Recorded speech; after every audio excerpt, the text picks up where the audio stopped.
scared of being the competition any more than you were when you lined up across from a superior team. Yeah, on paper, they're a better team. Right. They have all the assets and resources and we don't. But let us get on the line, boy, and see if that factors in. I guarantee you it won't. Wow. Keep it going. Some privilege and a blowing. Hold it down for the Bay, reppin' Oakland.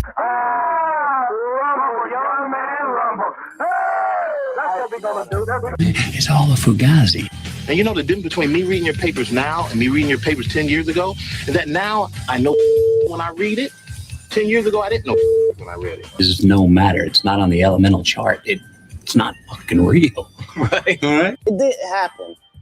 It didn't happen. And I hate to seem like a petty individual for picking apart lies.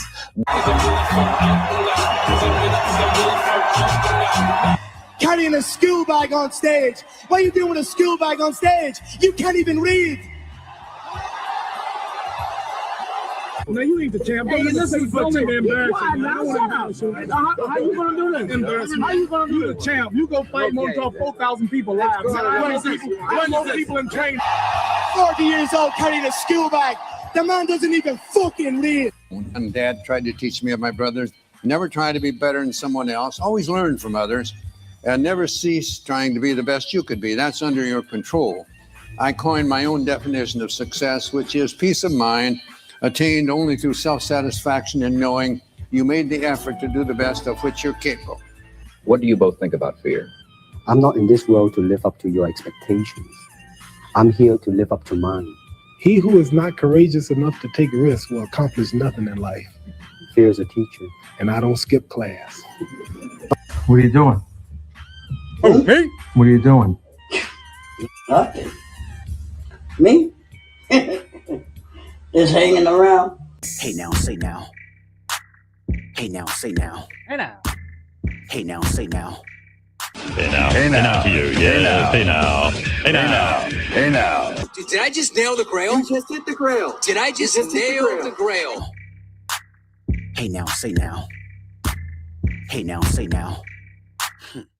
Fellas, I see Zach, Bargain Boxer, Nikelly Collectibles, Retail Ripper, B Money Cards, a new member. Thank you, bro. I think I have you down there at the bottom. I have, in the next 26 hours, we're going to do, well, let's start that way. Why not? I was going to end that way, but let's start that way. In the next 26 hours, I'm going to do 4 hours of everything's full. It's just jam-packed. So I think we have some, I don't know, Dan the Cardman could be calling in later. Brian Gray could be calling in later. You never know with those two, but they both have been back and forth. So sure. But the first hour, I'm not putting out a link because I have a lot to do, a lot to say, a lot to get to. And I think I want to jump to it pretty fast. I don't really want to wait. First of all, come on. Probably the best wrestling match of all time, at least in my lifetime. And maybe I'm biased, maybe I'm nostalgic. It had a bit of everything. It has the oh my god factor. They would never do this in 2026 anymore. Just amazing. And yeah, this is how it feels. The hobby versus the industry. That's what we're doing the next 2 days. Maybe we'll extend it past that tomorrow, going deeper on Jeff Wilson and just the complaining about him coming out saying, oh, box prices are getting out of control. Hello. I mean, you're the reason they're out of control. He is part of the reason. This kind of dumb stuff right here. Who can afford this? Box prices are brutal right now. Jeff, you're pandering. You've been pumping, promoting, and selling these boxes for 6 years. Every day, later in the video, and later in the same video, he does Arena Club. And it's just so dumb, bro. He has no clue. He's complete. I've decided at this point he would have learned, and understood. He still doesn't really understand. It's still a character. So more on this tomorrow because I just don't have time tonight. But remember this over here on the bottom right, as the show goes on, this guy's going to play more and more of a character for in the, first 30, 45 minutes of the show. But I think it's impossible not to lead with Pac-Man. This story got Dan the Cardman his biggest video ever. I don't think he's ever had I could be wrong. I don't think he's ever had a video explode to that amount. Dustin Sports Card. I got a video. I got 17,000 views. That's one of my biggest videos all time. So this was a huge story, especially on YouTube. The guy's a YouTuber. He's been on YouTube a long time. He's taken this angle for almost 5+ years. And it was so good for people to see. It was so good. This is a character he's playing over and over and over and over. Let's look. His oldest video is 9 years old. So let's give him some props. He was in on this way before the boom, which means he made some money. He was a big player during the boom in 2020 because he was in. And he's been doing this a long time. And the thing I'd say to Pac-Man, if he does watch this, which of course, probably who the hell knows, is think about the guy that was making these videos. Think about the guy from 9 years ago how blessed you would feel to be in your spot right now. And I do feel like I need to go hard on you because it is a fucking, too early in the show. And trust me, if you want to see me crash out tonight, it's coming. I mean, I have plenty of things, footage that angers me. And it's going to be fun. Tonight's capital F-U-N fun. But, Pac-Man is maybe, I don't want to say an industry plant. He's been here a long time. He's a chosen one. Pac-Man is a chosen one because, look, if this really got 98,000 views, you do not think Fanatics, Topps, Panini, whoever the hell else wants to give him as much product as possible, especially on open? Use your brain. Like after you watch for a few months, after you realize, and if you've been watching 5-6 years or you're in the Pac-Man camp, which some, he has some following, people that like him. However, if you're really getting 30,000, 70,000, if these views are real, which I don't know, $120,000 views is a lot of views. That's no chump change. Especially, he does have a lot of subscribers, even especially with this amount of subscribers. You think maybe he has over 1 million subscribers to get those views, but maybe there's a niche. I don't know why no one else is as big. Just peddling Arena Club all the time. Who the hell watches this? 57,000 people watch that? I'm questioning all that. Like, I wasn't thinking about that before. You're telling me 57,000 people sat down, and there wasn't even that many people that watched. It does show you. Okay, I will give him credit. The story was big. I'm trying to analyze this in my head right now. I'll insight to my, this head. But it's like, okay, fine. The story was big enough to get Dustin, myself, and Dan the Cardman views. So people know Pac-Man. I don't think they stay watching. I think people were waiting for that shit to happen. People don't know why I stay watching this guy open and open and open and open and open and open and Arena Club. Eventually, nah, bro. You're telling me that gets 57,000 views over Run Good Life, over other big players in the hobby that make content like this. No one really touches this stuff. So I don't know. I was just looking at it. All right, I have a hard time with the views. But if the views are real, you don't think Fanatics, Panini, and whoever the hell else wants to get this guy to open their product to 80,000 people? Hello? Of course there's been some talks. I know nothing, but of course, in my head, yes. For years I've thought this. And this is a semi-character he plays here. And just remember these smiley faces, right? These he's so wholesome. He's such a nice guy. This is the product he opened. This is the product he opened in his break. And wait for it. Give me a minute. It's worth watching the first 30 seconds and the last 30 seconds. And remember this character. Remember this. Oh, what a nice gentleman. Strapping young lad. I'd let my son buy from him. Here we go. Anyways, it's worth watching the first 30 seconds, the second 30 seconds. Then we'll compare it to what we saw and whatnot. Midnight Basketball has finally arrived. We have 4 boxes for our review, plus a big time giveaway. If you guys enjoy these videos and you want to see more like it, like, comment, subscribe, press those buttons below. Always. So first of all, I never start my videos that way, and most people don't. A lot of people don't. How many YouTube videos do you watch where the very first thing they tell you to do is like, comment, subscribe? And he's done it for years, so it comes off so naturally and not shilly, and it comes off, he's very good at talking. And he's had lots of practice. This started 9 years ago. The guy's he used to whisper. It hurt my ears. Maybe it wouldn't hurt ears. When I went back and listened to one of his first videos, I know he's just a regular guy at that point. Still fair. I don't know. Now he's got 360,000, 380,000 subscribers on YouTube. Nah. Come on. I call the BS meter. I feel it. Anyways, the hand stuff, very salesy. I'm a magician. I can't stand it. When anyone does all this stuff, it's not real. It's smoke and mirrors. It's fake. It's tricks. Politicians do this kind of stuff. It's true. It's true. We'll watch the first 20 seconds, the last 30 seconds you need to hear, and maybe you've already heard it.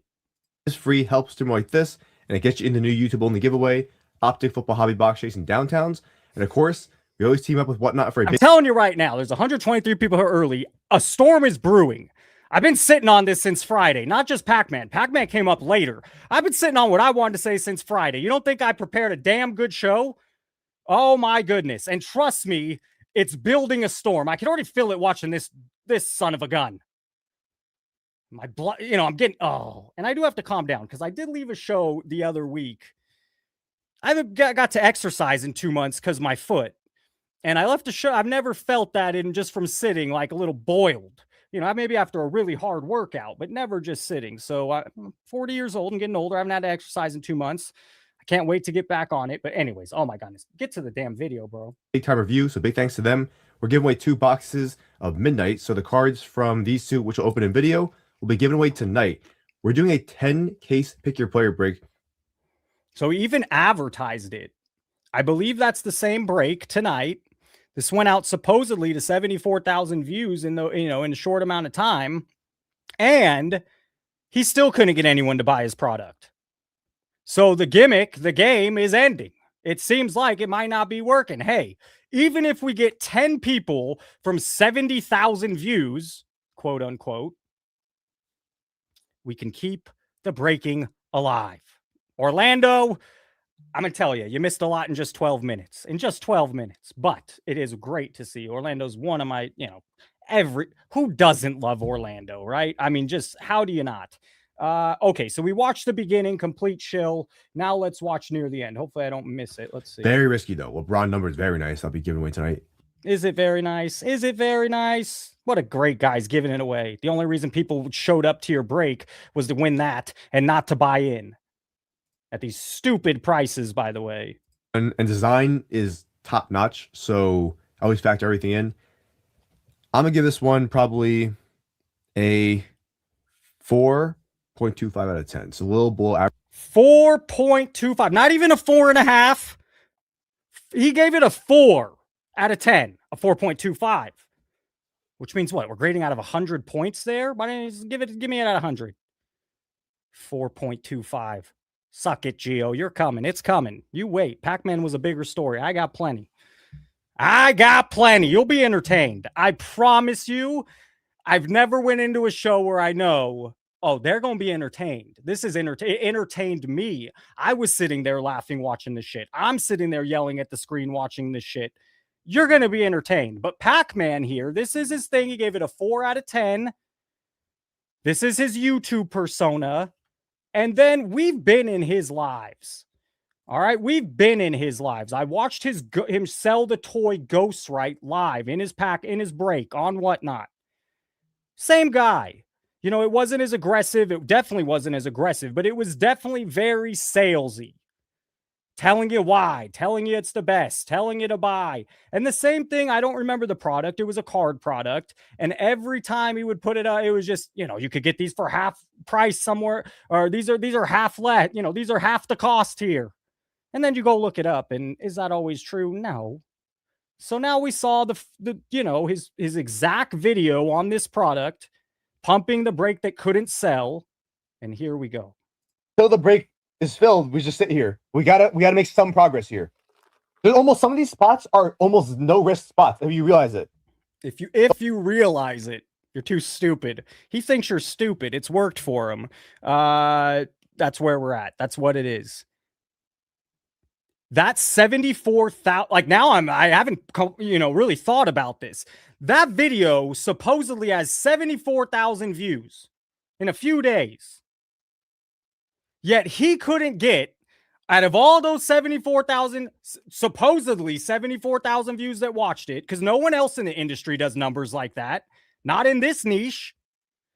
And then from 74,000 people, he couldn't have 10, 20 people trickle into the break. Some of that's on him, and some of that's on the price of this stupid stuff at that point. It's fishy. The whole thing's kind of weird and fishy, and we all got to see a little peek. The only thing we're possibly uncertain about is how much do the cards go for? Well, you don't have to say that. You do not need to say that. No one in the chat needs to comment, I am broke. Bro, that's just what it is. You guys are, you think the $20,000 investor is buying into breaks? Your target demographic is broke. Do you think the guy buying a $5,000 card is that like a Griffey? Oh, yeah, oh, Griffey. Okay, or whatever. They're not this. They're gonna wait to buy that card somehow else instead of put $5,000 into a break. Either people have caught on, or it's just way too high of a price, which is part of it. Or, the game. There's no more or. There's no more or. The game seems to be. There's 74. I want to make this is a huge point that I've not thought about, and I never heard no one else pieced it together. 74,000 views on the video pumping this break that couldn't sell on a brand new Topps product that's licensed. Maybe it's not new. It's Topps that's licensed new. 74,000 people. So one, that makes me question those numbers. And two, if that many people watching still couldn't come over, you have a huge problem on your hands here, Pac-Man. And the only real Pac-Man is fucking Manny Pacquiao. I know this is 9 years ago, and maybe he likes Manny Pacquiao. This is a disservice to your boy Manny Pacquiao, because that's the real Pac-Man. I mean, I could walk out the show now. That's all it needs to be said. The real Pac-Man is Manny Pacquiao, not this. It's completely irrelevant. Does not help the break. You You're do not just need to say clogging that. the chat up. You're Yeah. not really helping anything. It's not. No one's laughing. It's not funny. Like, I'm sorry. Obviously, it's hard to hear that, but it does not help our goal here. Everyone always says. I'll say it early. I'll say it early because 3 people DM me, and now it's going on in chat. I'm not gonna. I'm gonna plant myself here in a way where whatever happens, happens. SCR said what they said, and they shouldn't have. And they've done it twice now in the lives that they've come back for. And they could come at me whatever. And my best advice to SCR is, I get DMs, people annoyed by that. And I get DMs with people saying they don't like it. So if you want to keep, I know you have plenty of views, you have a bigger live, so be it. But if you don't want to lose, and they've never cared about losing people. And to be honest, they could still say it. And guess what's going to happen? People are still going to show up. You know, those people that are complaining about it are probably going to be on their next live. So if one, they can either stop showing up and that's up to them, and maybe you'll see less viewers, or two, stop, maybe lean off being some of those comments. Well, I'm broke. I'm like, okay, that's not great. It's just everyone just thinks it's annoying. No one laughs. Like, and by the way, no one else is going to say nothing. Nobody else in this industry will say anything. And I'm going to take I like Sports Car Radio. I want to see Sports Car Radio because they are knowledgeable. They know what the fuck they're talking about. They 100%. Did they take a sensationalized route? Sure. It was fun as hell. It was a fun ride. So I want to see Sports Car Radio do well. I want to see their voice out there. So, but no one else is going to say, it was in the chat here, and no one else. I've had people DM me. You think anyone's going to say anything? You think anyone's going to say anything? So, stop it. So, some people really, they don't like it. Prices here, you're going to crush. And clip me now. Clip the guy now. You said what you said, also. So sure, we'll clip that and try to run with it. But sure, I know clips are coming, folks. And that's why no one else will say nothing. Prices are ridiculously good. Some of these spots, I want to say the G word, are almost G word that you can't lose because it's so cheap. But he rated the fucking product a 4.25, not even a 4.5. Salesman. Always. Now he's just at extreme levels.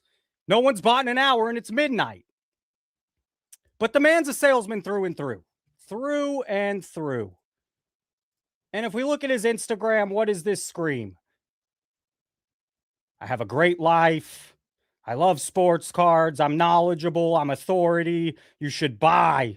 Look at these massive hits. How many? I do want to do a clip. I want to make a 20-minute video. I'm not promising any of this. Someone do it. Maybe I'll do it. Maybe 3 or 4 guys. Every big guy, Pac-Man, followed by Jeff, followed by Card Collector 2, followed by Pac-Man, followed by Jeff, followed by Card Collector 2, sprinkling a Mojo, followed by Jeff, followed by Card Collector 2. I think you're going to get an echo. Let's test something just real quick. Good luck, man. I love you.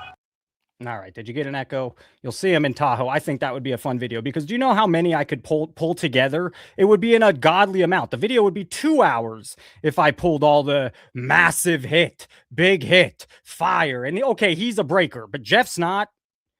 Not on Christmas with his kid. Mike Trout's not a breaker. Someone commented, oh, I don't think it's fair on Trout. You know how much product he opens? How much product does he open in his nice house with his son right in view on camera? How much? This is the Reddit. It got taken down. If I hit refresh, there won't be a video there. The comments just roasting him. The Reddit's still there. You can see all the comments. Just absolutely roasting the guy. The G word is guarantee because Dan the Card Man made a huge video on it. And so I'm sure you've already got plenty of stuff on this, but shout out to Dan the Card Man. Go watch his video more on Pac-Man. All right, that brings us to the main event. The main course. I've been waiting. I've been waiting since Friday. Let's just do a couple clips first.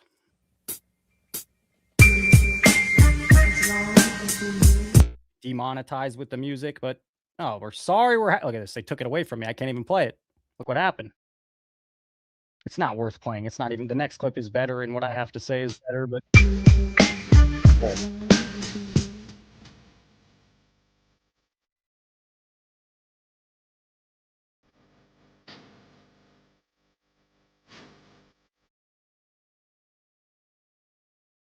All right, who the hell cares? What is happening right now? First of all, talk about and we're gonna make a point here that this man, Gio, industry versus the hobby. We're here in San Jose. We're going to be in San Francisco, San Jose, breaking and doing stuff all week with eBay Live. It's going to be pretty awesome. We got the new swag and 2 new sports cards. If you're into buying cards, you could go check them out. But however, go buy cards yourself, not on a fucking live. Do some research and buy a card that, excuse me, who's buying on a live what they feed you? Go buy your own cards. Do your research. Nonsense. Little hot pink courtesy of Eddie. Come on, take a look at the safe. We got some pretty awesome stuff. So starting Thursday night, we're going to be over at Mojo. All right, enough said. Industry. But I mean, later we'll go over his stupid apology here, but I want to, oh, there we go. Some fun.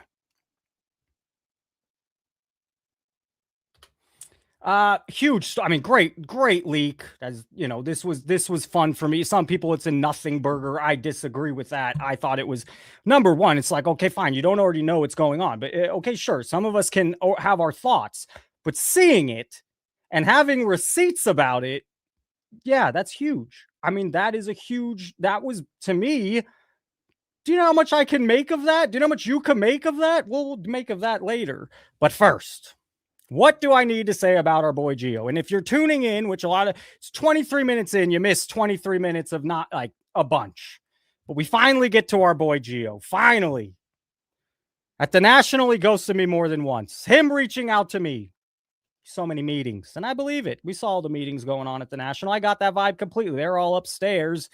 We're all downstairs. All right. Gio and I decided to test out going live. Maybe September, August of 2025. We did it 4 times, 3 times. I'm not saying it was ever going to be, that's like, okay, what we were going to do, but we did do it. And I went to live and he clicked the button so he could go live on his channel, and so be it. And Gio killed that quick. And I'm not saying that was that okay. And he kept calling in, he kept being in chat. The next thing you know, he's gone. By the way, he was very nice. He opened up, he broke something for us. He didn't know he was going to hit Aaron Judge, but it's not even cards. Probably a product you can't move. It was nice. It's kind. But as he said, he's rich. That's what his words. Now, the thing that's stupid is he's been going live on Wednesday against us. What? And he wants to be bigger than us. Okay, bro, competition on. Just like the intro says, you have the resources, you got the money, I don't. His boy kills me for being a teacher. We'll get into it. For being what an idiot. Your boy, Joe. Gio says he's the nicest guy. Yeah, well, I don't know how intelligent the guy is. Definitely not on cards. And he's working at a card shop. And somehow I probably have 99% more knowledge than this schmuck. And his day job is a card shop. Oh, Will, trust me. He deserves to be roasted. We'll do it. So here it is. I went live. He went live on his. I went live. He went live. All you had to do was click the button. We set it up together, learning. And then all of a sudden, what do you know? What do you know? Out of nowhere. And fine, go on at 4. Go on an hour early and lead in. Work with me. Go on live with us. I have thoughts about that too. Here we are again. There they are. Wednesday. I think Sports Card Nonsense can't be affiliated with Professor Sports Cards. That's what I think. I know he's got fuck you money, but I think the raw thoughts of this show and what's said on this show is not what corporate allows. And Gio isn't Jeff, but Gio is still a company man through and through. Sells on eBay Live, sells card breaks on Fanatics Lives, owns a card breaking business, runs affiliate with, he either runs or is an affiliate or he's trying to recruit people for Sports Card Illustrated Collectibles Division. Their website. Sports Card Nonsense Media, Sports Card Nonsense Podcast, Sports Card Nonsense Facebook page, sponsors everywhere, including everyone's favorite arena club. And the man lost $120,000 with, again, he's got FU money. It didn't matter. It was actually a smart gamble, Gio, but you still lost. He's lit it on fire, is in his terms. He lost to what? Not Fanatics Live, eBay Live. Fine, that makes sense, but he did lose it, and it was probably worth the gamble. This is Team Gio, or is it? Fucking good old Team Gio. Let's take a look here. This is where it gets fun for me. This is entertaining shit. Entertaining stuff. Doing it. Just do it as a podcast. Done. We already distribute it there. If we're going to keep doing YouTube, then that's the challenge the three of us got to face, is how we're actually going to make this a YouTube show then. That's all. Yes, that's right. Let's pause it. Stop it. I want to watch it again. Pay attention to the bottom. And at first I felt bad. At first I'm like, damn, he made this fool cry right here. He's crying. I don't feel bad. After what you see after this, I don't feel bad at all, and I'm going to get hot. So I told you the crash out was coming. Give me 5 minutes. But I'm gonna soak up the cry first. And at first I felt really bad. The easiest way I can put it is, if we're just going to continue to do it like we're doing it, just do it as a podcast. Done. We already distributed it. Haven't shared the call. We're going to keep doing YouTube. Notice. Then that's the challenge the three of us got to face, is how we're actually going to make this a YouTube show then. That's all. At first, I felt bad. Let's watch the next clip. At first, I felt bad. Mike, but my beef for the week,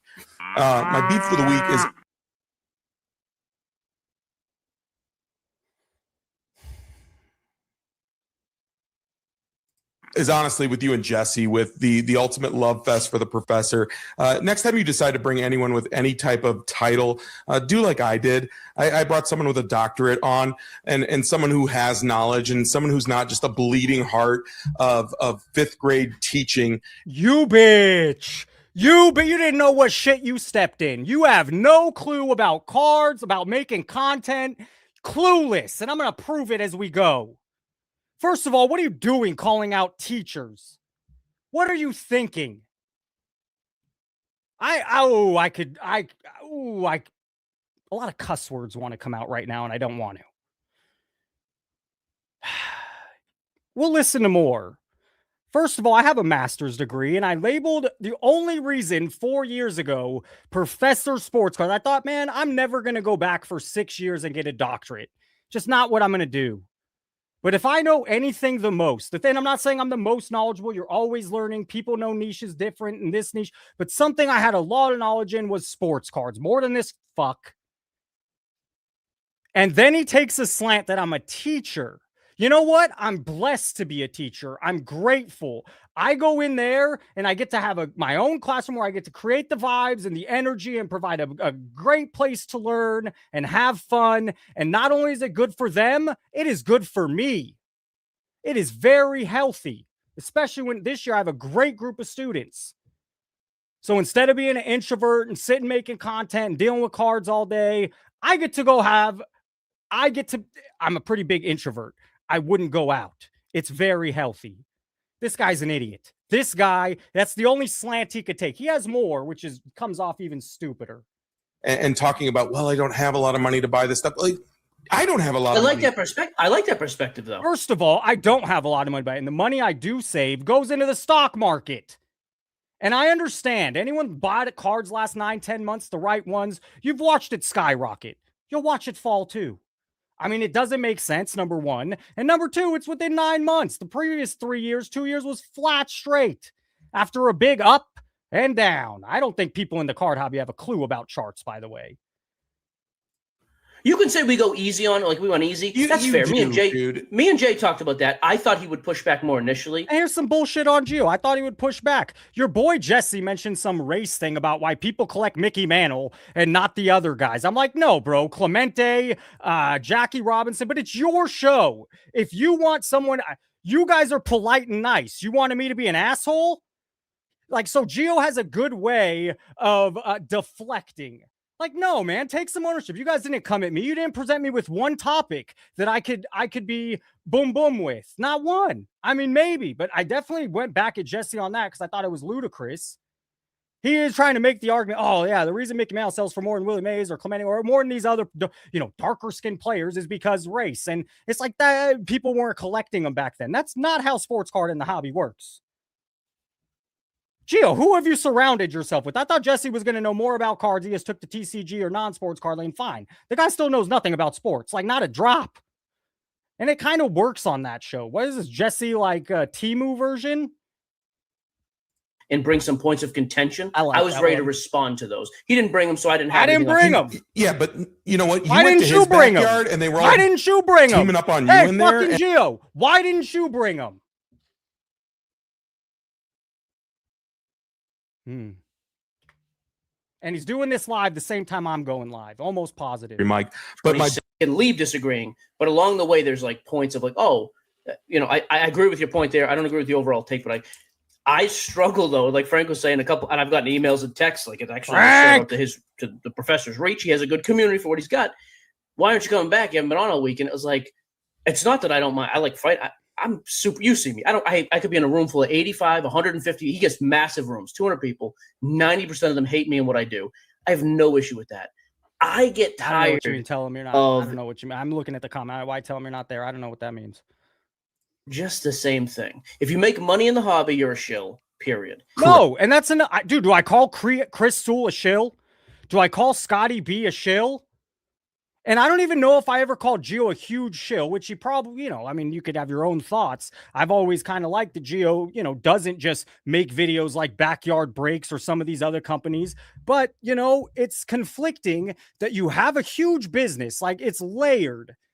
And then you also want to be the opinion person where the person has the thoughts without me thinking, dude, or eventually seeing like, yeah, there is some bias here, and that's fine. Of course there's bias, bro. It's your business. That's the problem with all of it. All the people that have been selected here, it's your business. And so you've pushed it a certain way, and he's done it less than Jeff, but I don't call everybody a shill. So Gio, you should present me a little better. And it's not just every show is not just about falling prices. So, Gio it'll say it later in his own mouth. He wants to be bigger than us. And that's fair. That's fine. But competition on. Game on, bro. I get it. Move on. Like, what's next? Everything's going to zero. Meanwhile, he's the one sitting there on his YouTube feed. And what is he doing? He's making money on the hobby. But he's talking about. This guy's such an idiot. Oh, my God. He just wanted to attack me, but pick a better thing, bro. Like, he is so, first of all, he calls me out for being a teacher. There's more to come. Wait for his last 30 seconds, how foolish this looks. And your boy Tyler Tarver makes an appearance. His little pinky, which I've never done in my whole life. I don't know what that means. Gio, who did you surround yourself with here? People that don't know cards, that's for sure. What's next? Everything's going to zero. Meanwhile, he's the one sitting there on his YouTube feed, and what is he doing? He's making money on the hobby, but he's talking about everyone being don't. Okay, I hope you're fucking watching, because here's where I'm gonna clap back, bro. Let's take a look. My oldest video is 3.5. In July, it'll be 4 years ago. Oh, here's my bald head, by the way. 4 years of content with almost no growth in 3.5 years. Figuring it out, learning all the time. I've put more hours into this channel than you've probably put into anything your whole damn life. So to call me half in, you sound like a fool. I worked at a card shop at 16 years old for the day I ran it. I started opening cards at 5 years old. I knew the starting five of the Los Angeles Lakers at 4 years old. We have it on video. Like, I love sports. So I want to make a point, bro. You're a fool. You can't just want to be somebody that gets all the...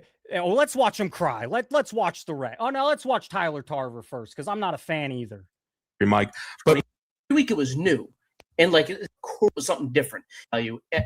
My biggest thing is at least be where the hell is he? See, just there a little more belly. Tyler has a massive forehead right now. Looks like a cancer patient. No, hold on. Making real money. Damn, Gio. Sure. Hey, Gio wanted me to call Sports Card Radio. He's calling here cancer patients. What the what? What? $100 on YouTube. Like it's not like and this fool thinks it's gonna grow to be the biggest live and the biggest show in the world. Joey. He's gonna call Mr. Beast. Wait for it. Apparently he knows Mr. Beast. Look out! He's making real money. Tyler. I mean, are his ads turned on? He got AdSense? This is what... Does he have AdSense? You're a fool! Look at this. Look at his face. Does he have AdSense? Does he have AdSense? No shit, buddy. Yes. Anybody has AdSense after they get monetized. And do you know, for 2.5 years, I was monetized and made pennies. And I'm rolling in it now. I'm really rolling in the dough now. You know how many hours I put on this channel? I probably make $1 an hour. What do I put in? 40 hours a week, 30 hours a week? All right, fine. $5, $10 an hour. I don't know. Thank you to CIA Auctions for being a sponsor. Card Ladder being a sponsor. Tyler Tarver. Not only do I have AdSense, I have two pretty solid sponsors. I know it sucks. Card Ladder's owned by Collector. That really sucks because I've used Card Ladder before. They were owned by Collector. So fuck it. But then Neo loves to chime in at that point. But let's focus on Gio. I got more. This gets more entertaining, by the way. If you're not entertained, okay, fine. I sure am. It gets more. There's more. I get it. And by the way, I'm idiot. This is who he's like. They know YouTube or they know cards. Here, but I don't want to. By the way, that Tyler Tarver guy is a professor. He has some huge views on math, and then he changed the channel to sports cards, so it looks like he's got all this stuff. When really, it was a different channel. Putting up mediocre. Like I think if we're gonna do it, let's do it like we've been talking about. Kendall, that's hilarious. I'm not fired. You guys are getting paid. I mean, you're getting paid. Your contract. Mike, this is unique. This is unique content. I've never seen a grown man get fired on YouTube. And this guy's like crying the whole time. At least he got a laugh in. I'm just telling you. This is definitely don't close the show. I'm not closing it. I wanted to put it on you guys live because it is. There's a reason I haven't come back yet. I gave it a couple weeks because I wanted to see, hey, what are they going to bring to the This brings me back to my Zoom meeting with ZipRecruiter during the pandemic. Fantastic. You didn't get that job either. No, they let us all. This poor guy. Sorry. Hey, what are you doing coming at me as a teacher? I felt bad when I saw you crying. And, shout out to Frank for sending some of this stuff. But when I saw him crying after I was making some of these, it's like, damn, I feel a little bad. Ziggy knows alive, by the way. I left a voicemail we'll get to. And then when I saw him talking shit on me and pretty much how clueless he is in the hobby, I felt so less bad. So it's like trying to clean your countertops, Mike, without putting any type of dish soap in there. We need the dish soap. Mike, you're the dish soap. You're the dish soap, Mike. They need you. They need you. You're the dish soap. We got more. Doing it, just do it as a podcast. Done. We already distribute it there. If we're gonna keep doing YouTube, then that's the challenge the three of us got to face: is how we're actually gonna make this a YouTube show. Then that's all. No, we're just watching. Joke. All right. Yep.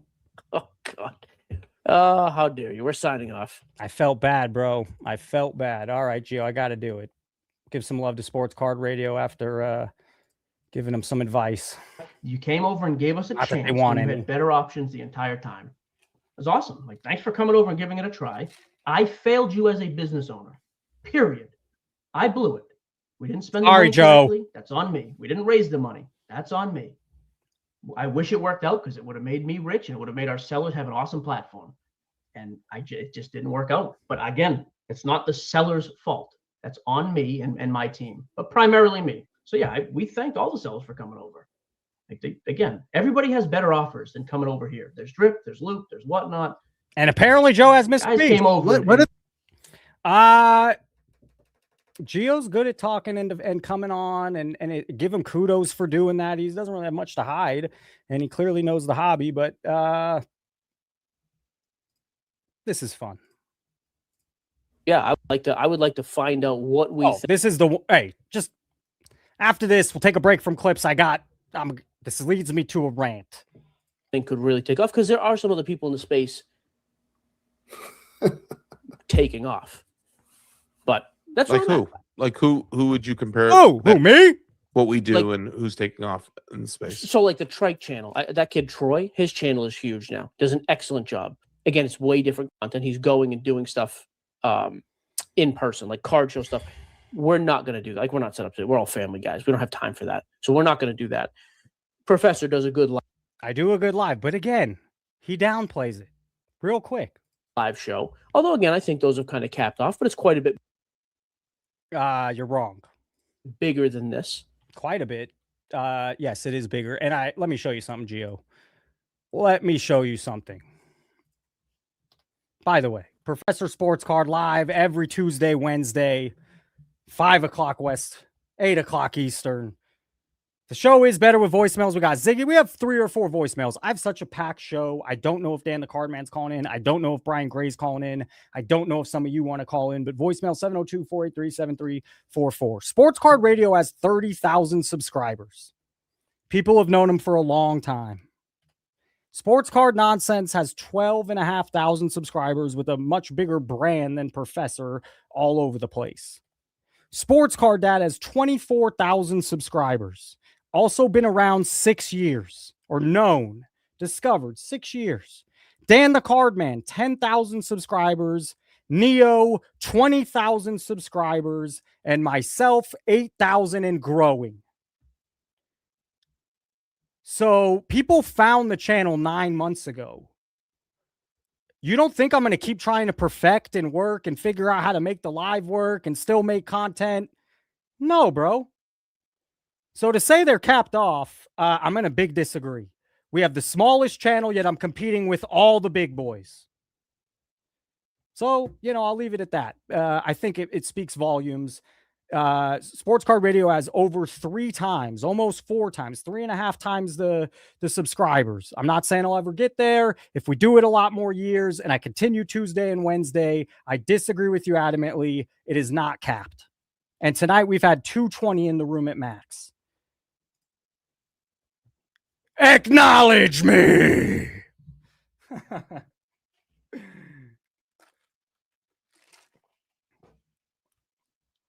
Fun, fun, fun till your daddy puts the T-bird away. Fun, fun, fun till your daddy puts the... Ooh, Gio, you raised that kid right. I know you're a great dad. I do know Gio's a great dad. It's going to be interesting. You say you grew up with nothing. He's going to grow up with something. We'll see. I'm sure you'll do a great job. What else? I do want to move off this. I have more. It's time to move. I could feel it, but let's what do I have? To just demand, that's great. And no, I know. But it's good to have that person. You need to keep moving the needle. But I don't. Do you think the other show is... Oh, here. This is the other point. And then we'll kind of move. I want to show. He flexes about Mr. Beast. Good luck. Gio says the right things here. And unfortunately, both Danny and Joe are just deer in a head. They don't. He could be speaking alien. He could be speaking Chinese. He could be speaking anything to these guys. They just are. Listen, like, he says some valid points, and they just don't hear it. And maybe, here at Professor Sports Cards, people get free lessons. So, Joe, your boss is right. The man is right. Is going to get back on a path of growth at some point. I think our show's better than yours and Jesse's. Well, you may think that the numbers are very Jesse, different. Though. And Tinu, by the way, if Jesse. the numbers were like that here, I wouldn't say a word. Do whatever you want. Alex's show, by the way, I think we do a better show than Alex. His YouTube Oh, you numbers tricked crush him it. out, He is Gio. better. You really tricked him out. That fool was on a trajectory to do something, and okay, he took the thing. Ugh. YouTube than the three of us are. How many YouTube channels does he broadcast on? I'm not in sports card nonsense, and I already, what kind of question is that? You're showing that, like, what you guys don't follow this? You don't know? You have no clue, and this guy wants to call me out? I actually think Danny's the most level-headed, but that's how many channels is he broadcasting to? What are you, 80? None. He doesn't do live. He just posts them here.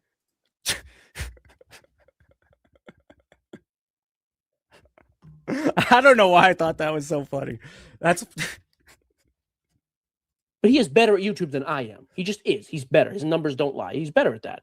And I'm not. That wasn't a criticism of you guys. It's just as much my fault. I'm not good at this. YouTube is a different animal. Hey, damn straight. Yes, it is. Yes, it is.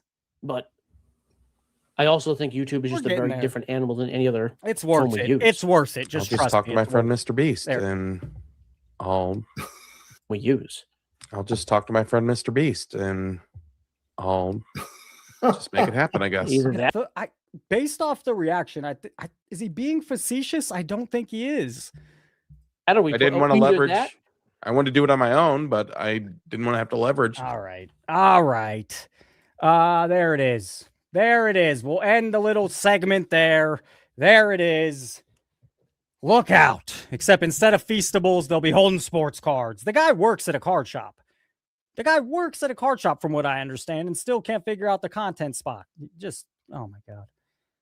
Pac-Man wanted to address the midnight break news. While a lot of the clips are direct, if you've watched Dan the Cardman's video, you've already read this. I want to read it real quick. I've only read it once. While a lot of the clips are directed towards trolls, oh God, already talk about PR and some BS.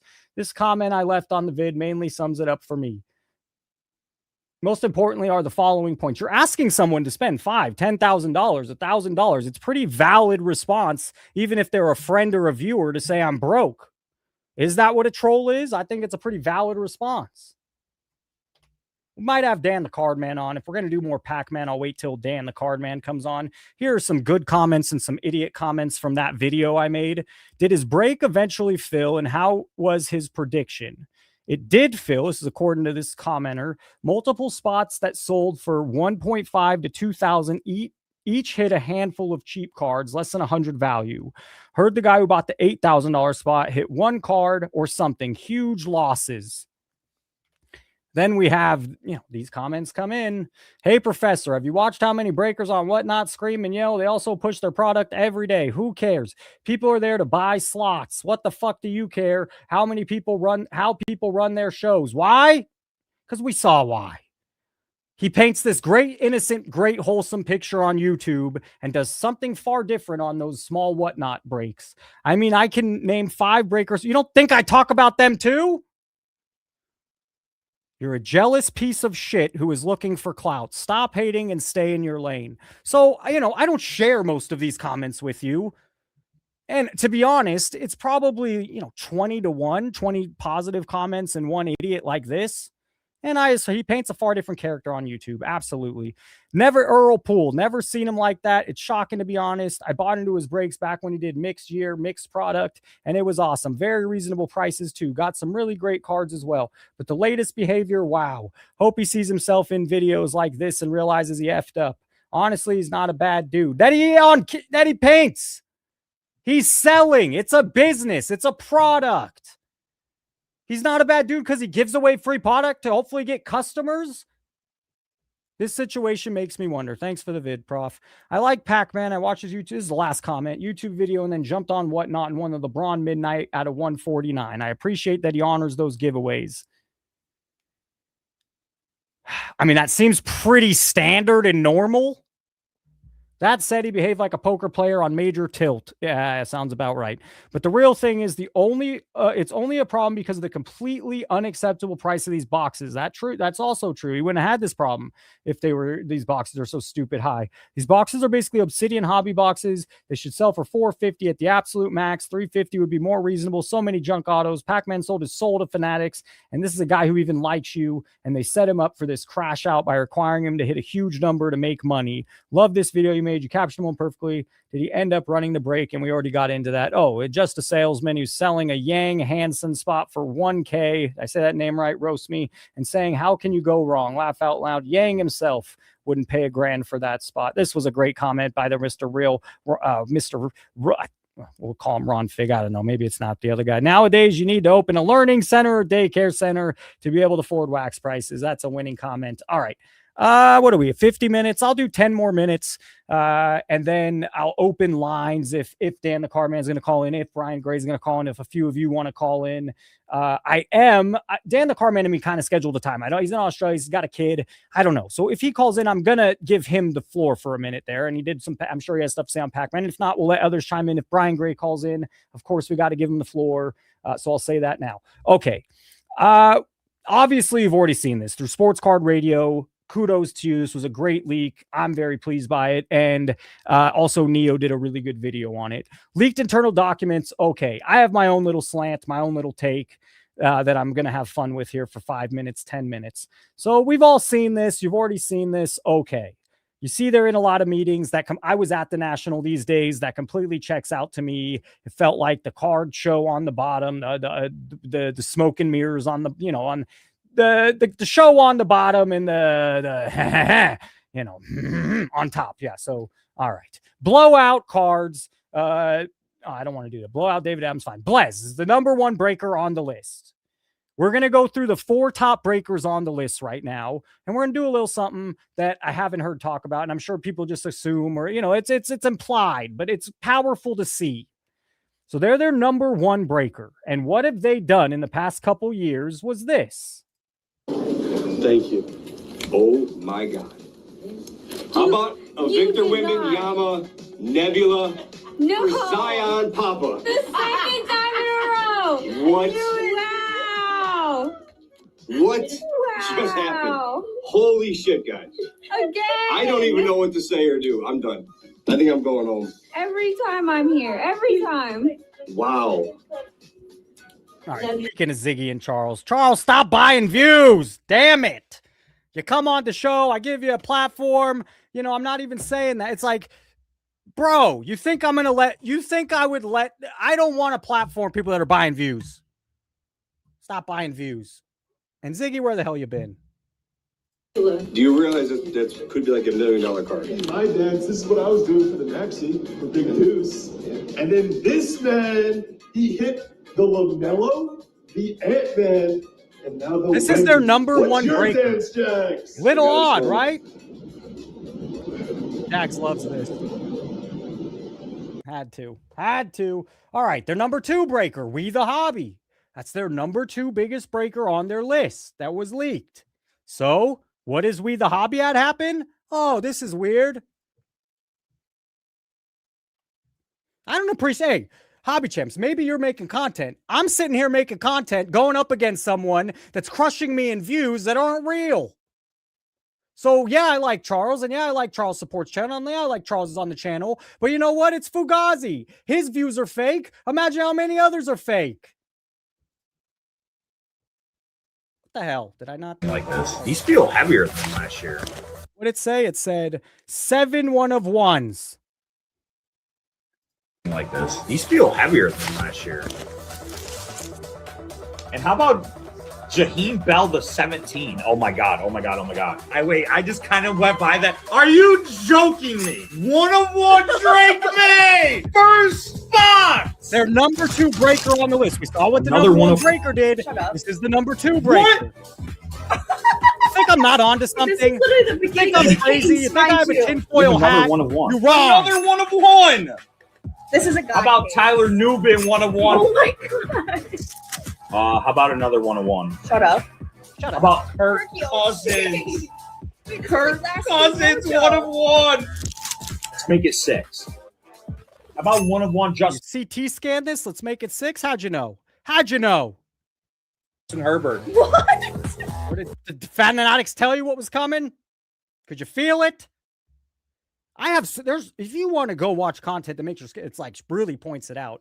Every Backyard Breaks Instagram video, just so over the top stupid. They ain't hiding nothing. They're not even good at playing this game.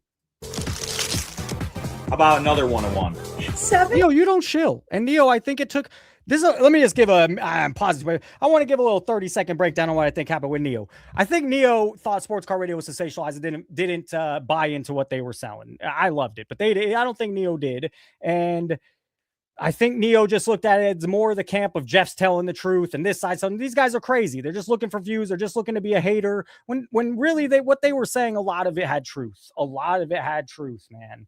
A lot. So I don't think, but I think your content has changed. I think if we look at, I think you're not being as much promoting and you're being more real and more calling out stuff. And you know what? I love it.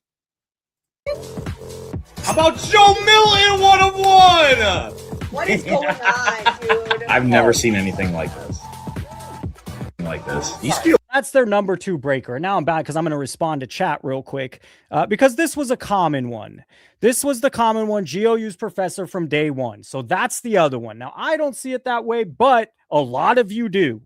And maybe I'm blinded, So that was the other point on the whole Geo thing was, a lot of you thought he was coming in here, get exposure, getting ideas, learning. Maybe so. I mean, a lot of the viewers, half of you didn't think that, and half of you, I feel like I lost viewer. Some of you guys got so upset that maybe you either commented you were pissed and didn't want to watch, or you stopped watching because Geo. Some people felt that strongly about it, that he was just using me. I don't know. I'd like to not think that. We've had a friendship a couple years or a correspondence a couple years. Maybe. Filth Bomb, their 3rd biggest breaker. Oh, what did Filth Bomb recently do? Oh, Tyrod! Sound the alarm! It's all! Sound the alarm! Remember, I'm wearing a tinfoil hat. It is all!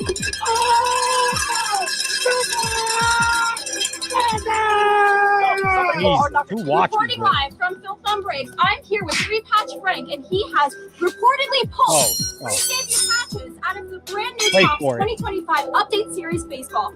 Frank, how are you feeling? I am completely speechless to be selected by the card gods to pull these 3. Selected by the card gods. So is that what he's calling them now? Are Fanatics a god? Is that what he's calling them? Maybe to him, maybe in his world. 4th biggest breaker on the list, Backyard Breaks, whose content, there's a reason they're not on Fanatics Live. There's a reason Grant wasn't at the National or inside the National. I guess he was there around, but not there. Inside. Complete sales job. Complete pump job. Maybe the worst. Maybe up there with Eric Michael. But look what they did. And all these are on like opening night, release day. For the most part.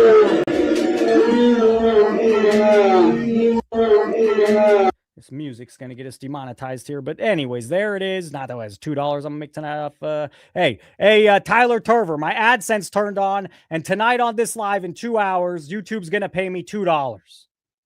Fuck yourself. You're so clever. Okay, bam. Stop it. Oh, it's a slide. That's why. And then, this son of a gun on the list, ruining my Raiders. We signed Clint Kubiak. If that goes sour, we're the worst franchise of all time. It sounds like we're getting Clint Kubiak. Thank goodness. Brady, you're ruining cards here. You better make my Raiders good. If not, Brady really pisses me off. I got to do this bundle thing. So I don't think I'm doing live night. There's too much going on, but I got to do this bundle. What else? Tomorrow, more of Jeff. You know, Dustin's an interesting one because Dustin's now making anti-Pac-Man, making this video, trying to take a stance. And then he's still just going to promote Jeff and promote these guys and talk high product with pricing. This is my comment on Dustin's. Jeff has sold this shit for 6 years, pumped it up, pretended it was great, and has made what, a dozen companies in the space. How many companies is he invested in or a part of? Is the box price issue a new issue? Of course not. Or it took him 6 years to wake up from it? Of course not. It's a PR play. It's to have some relevancy, to look like he's actually talking about a problem. He is the problem. He's a part of the problem, not the solution. Dustin, you just want clout. And some people will say that about me, I guess. You give the industry plants a perfect platform for PR and marketing. It's not a grill session. It's a space to have a chum buddy conversation. Dustin to the moon, right along with him. And Dustin, I like Dustin, but pick a lane. I mean, you can't have it both ways, and you're seeing great views right now. And if you're going to take both sides, maybe that'll work, but it's the hobby versus the industry. Which side are we playing? Clueless. Absolutely clueless. I'm going to put up the call-in link here in just a minute. I have a lot up here, so gather myself. Here's your boy Ken Golden. Oh, 9 seconds. It's not Ken Golden, although it's their guys. Now Logan Paul, organically is doing stuff with Tom Brady. Oh my gosh. Red flags, red flags, red flags, red flags. I mean, hello.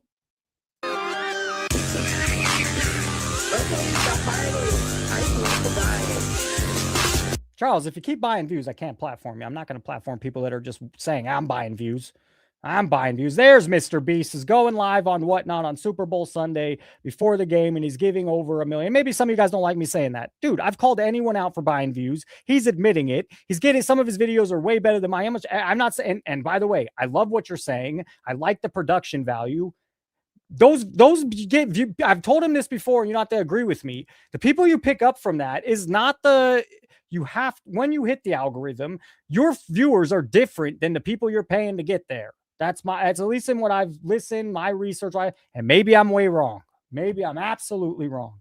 But all of a sudden, Charles has a bigger place than Neo and the Professor on YouTube content. All right, Mr. Beast is going to Whatnot. It's terrible. Absolutely terrible. He probably doesn't know anything. It's pretty bad. Why are you guys hating? You're so rude. Go hate on someone else. Or don't hate at all. Earlier, there were tons. Why is this happening? This is on Whatnot, and this kid, I mean, this is what Mr. Beast is clueless. Hating. He's getting paid. He sees it as a promotion. That's all. It's a big deal. Why not spend a lot of money? They spend a lot of money. You're so rude. Go hate on someone else. Or don't hate at all. Earlier, there were a ton of racial slurs that I'm not going to re-air. They're probably some type of pedophiles just trying to get me and live with you. Easy. So you can be more happy. Easy, bro. You said Easy it, with the not me. words. I didn't know that word was coming up. My God. You're going to get demonetized over. I don't know if you can say. I don't think you can say. I have no idea. I know other channels hide it. Damn you, kid. Damn you, kid. Do my recap. I didn't know he was going to say that. Jesus. That's what's going on Whatnot. That's what's going on Whatnot. The addiction is real. Is this? Yeah, look at this. He doesn't even care. I know Swubby doesn't even care. Yeah, ruined my new hobby. One Piece was the new hobby, and now I can't afford to buy boxes or play. Just like sports cards. This son of a gun ruined the hobby.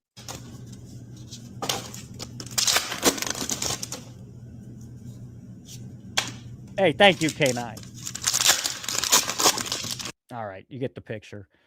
Why treat the customer this way? Why? Because fuck them, that's why.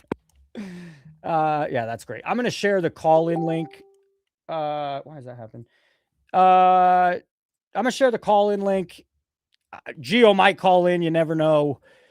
Dan the Card Man might call in. Brian Gray might call in. Call-ins wanted. Let's see what happens. I have more. If no call, I have plenty more. Call-ins wanted. Let's see if we get Dan the Card Man on. Let's see if we get Brian Gray, Gio, some of these other guys. Mr. Charles. All right. The call is there. Let me pin it. I got to go back and pin it now. So you got to give me a minute. I don't know. This stupid Pixar thing. Ugh. And he just tells you he hadn't got nothing. You got nothing. Now I hear some callers. Give me a sec. I got to pin it. The hobby versus the industry. Click this button. Click that button. Got nothing. Now there's my voice. So I said a lot of, I think, what I wanted to say, had to say. The comments are moving fast. There it is. Pin message. All right. Who do we got? Holy cow. Blue Red Master. We do want to ask you what your name means, but there's someone I got to add. Dave. Mr. Dave Snyder. How we doing? Well, good evening. I just have one thing to say. First of all, Mike Petty is my hero in the hobby. I wish I had his money to buy the things that he can buy. Second of all, Bob Boozle is a master of the keypad.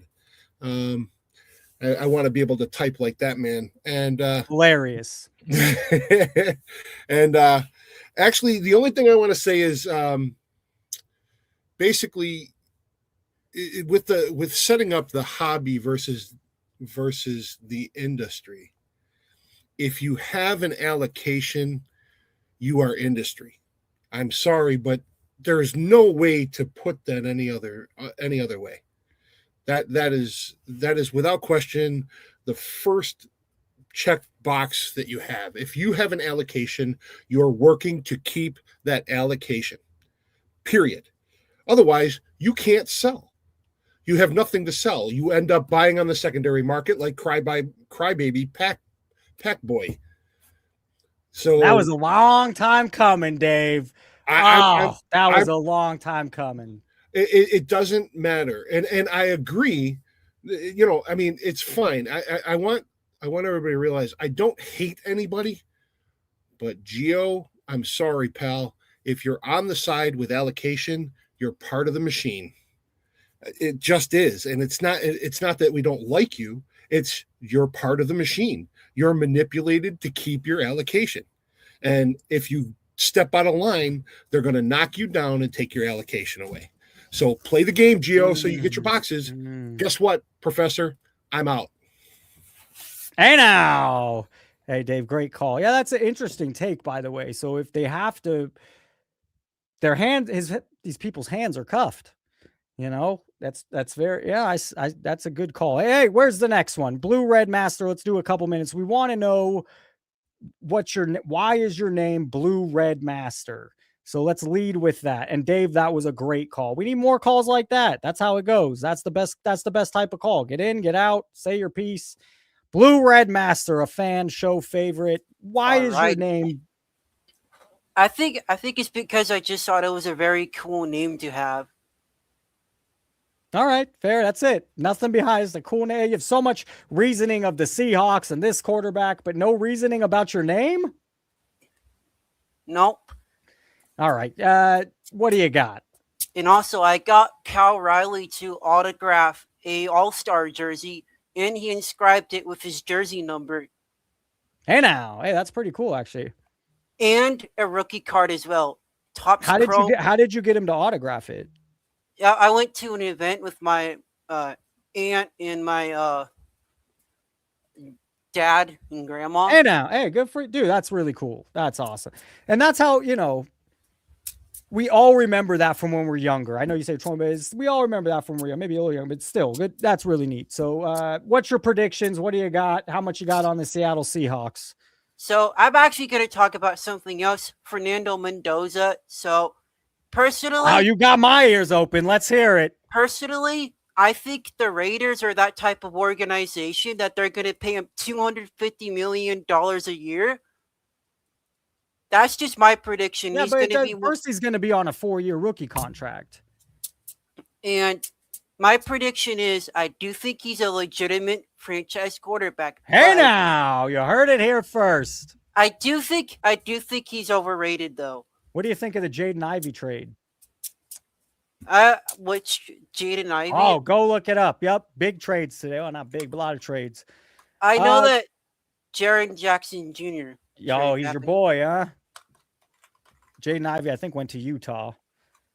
Blue Red Master, give us another minute. Give us one more minute of your great entertainment. I think Cooper Flagg's base rookie card is going to be so graded that it's going to be the most graded basketball rookie card of all time.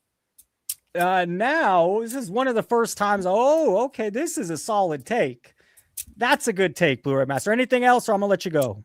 Oh, And Ivy the to the fi- Bulls. Yeah, yeah. I Ivy to the think Bulls. Cooper Flag is going to have to join another team if he wants a chip, because I do think the only way for him to win the ring right now is I do think he is actually a legitimate all-star.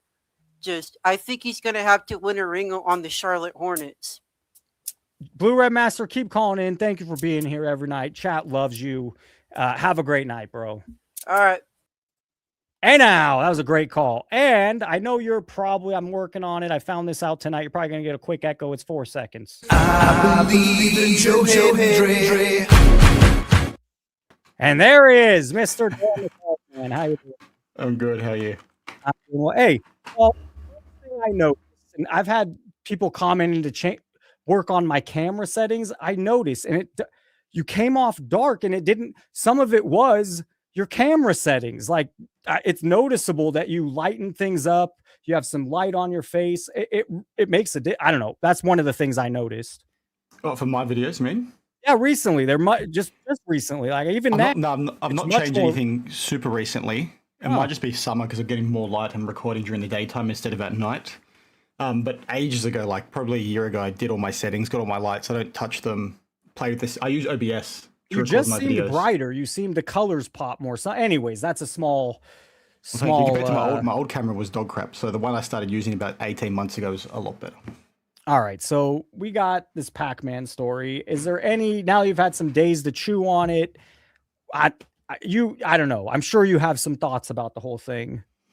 Yeah, like I obviously shared them in detail in my videos. I need to do a bit more of a deep dive. So the last few days have been really hectic for me. So it was my birthday a couple of days ago. It was my daughter's birthday a few days before that. So I've been doing a lot of stuff with the families while all this was popping off. So I haven't had a chance to do like a very, very big deep dive. But I think the next thing for me is just to go back through some of his other breaks, to be honest, and try and see how pervasive the issue actually is in terms of the way he's selling. Like the story's been told to death now. Clearly, like the way he was doing things was wrong, but I want to see if that's a common thing, because lots of people in my comments were saying, hey, this is normal, this is happening in every break. I want to see that for myself, right? So we've gone on early in our lives. I went to Whatnot for the first time. We probably spent an hour there, and then we did that several more times. We went to Fanatics Live. Yep. It's not as bad on Fanatics Live. It definitely happens, but on Whatnot, absolutely. And it's just guys that are like 20 years old, 20. I'm not saying there's anything wrong, but they're just trying. They're trying, and it's not them. You know, they're not professionals. They haven't been in the business a long time. They just want to make some money here. They need to keep it going. That's the issue that I've talked about for a long time, right? The barrier to entry to be a breaker these days is almost non-existent. So you open up the floodgates to have people that are going to try and rip you off, or not do things the right way, or don't have the professionalism, or don't know how to handle when issues come up. So that's why you see so many issues come to light. But when I was saying I want to go back through the clips, I want to go back through for what's his name specifically, Pac-Man specifically. I want to see if there's any other breaks that he was doing the same sort of tactics, because others have said that in my comments, but they've not shared exact links and things. So, you know, that kind of stuff has pissed me off for a long time. I'm guessing you'll find stuff. The problem is Whatnot takes it down. But we were in his lives, and the 2 times we were in his lives, it wasn't aggressive to that level, but yes, it was extremely salesy and saying, you know, this is going for half price when it's not. And you know, why every single player is going to be a big deal. And it's very salesy, not to the level we saw in that clip, but the 2 times we were in there, both times it was drastically different from the guy you get on YouTube. Yeah, which is crazy, right? That's where you're obviously seeing the real him, to be perfectly honest with you, because you can only frame yourself as a character for so long, but when you're live, it's obviously hard to hide yourself. But it's a shit show, and it's something that the breaking platforms, like selling platforms, need to sort out, because this thing is going to get worse. It's going to blow up in their face if they don't correct it. And, you know, I think it's an unfortunate thing for us as collectors, because I think it's ultimately going to mean they might strangle or bottleneck who can go ahead and break on those platforms, and who can go ahead and get that allocation from them. I think they're going to use things like this as almost like a turning point to, you know, funnel out all the bad actors, and then we're going to be stuck with a handful of people. That's going to make things worse for us as collectors. Let me ask a little bit different of a question, because that was a big weekend for you, man.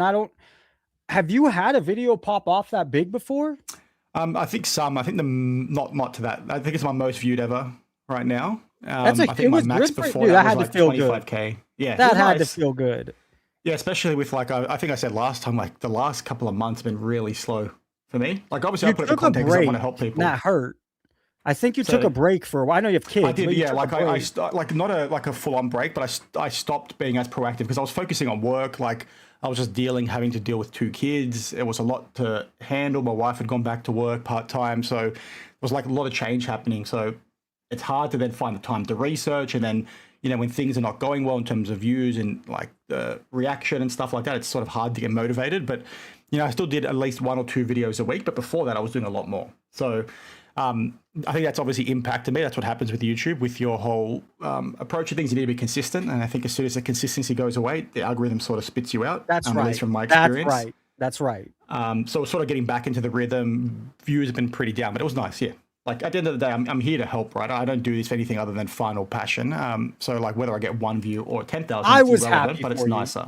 Yeah. Because I know it can, and it was weighing on you. I know it. It was like, dude, what happened here? And then it just, that story there, he's been on YouTube 6 years. He's had a lot of people watch it. It was a big YouTube story. It's not as big as Beckett buying or getting bought by Fanatics, but this was a big, and Dustin's video crushed my video, your video. So kudos it had to feel great. And I think you did a back to back that did really well as well.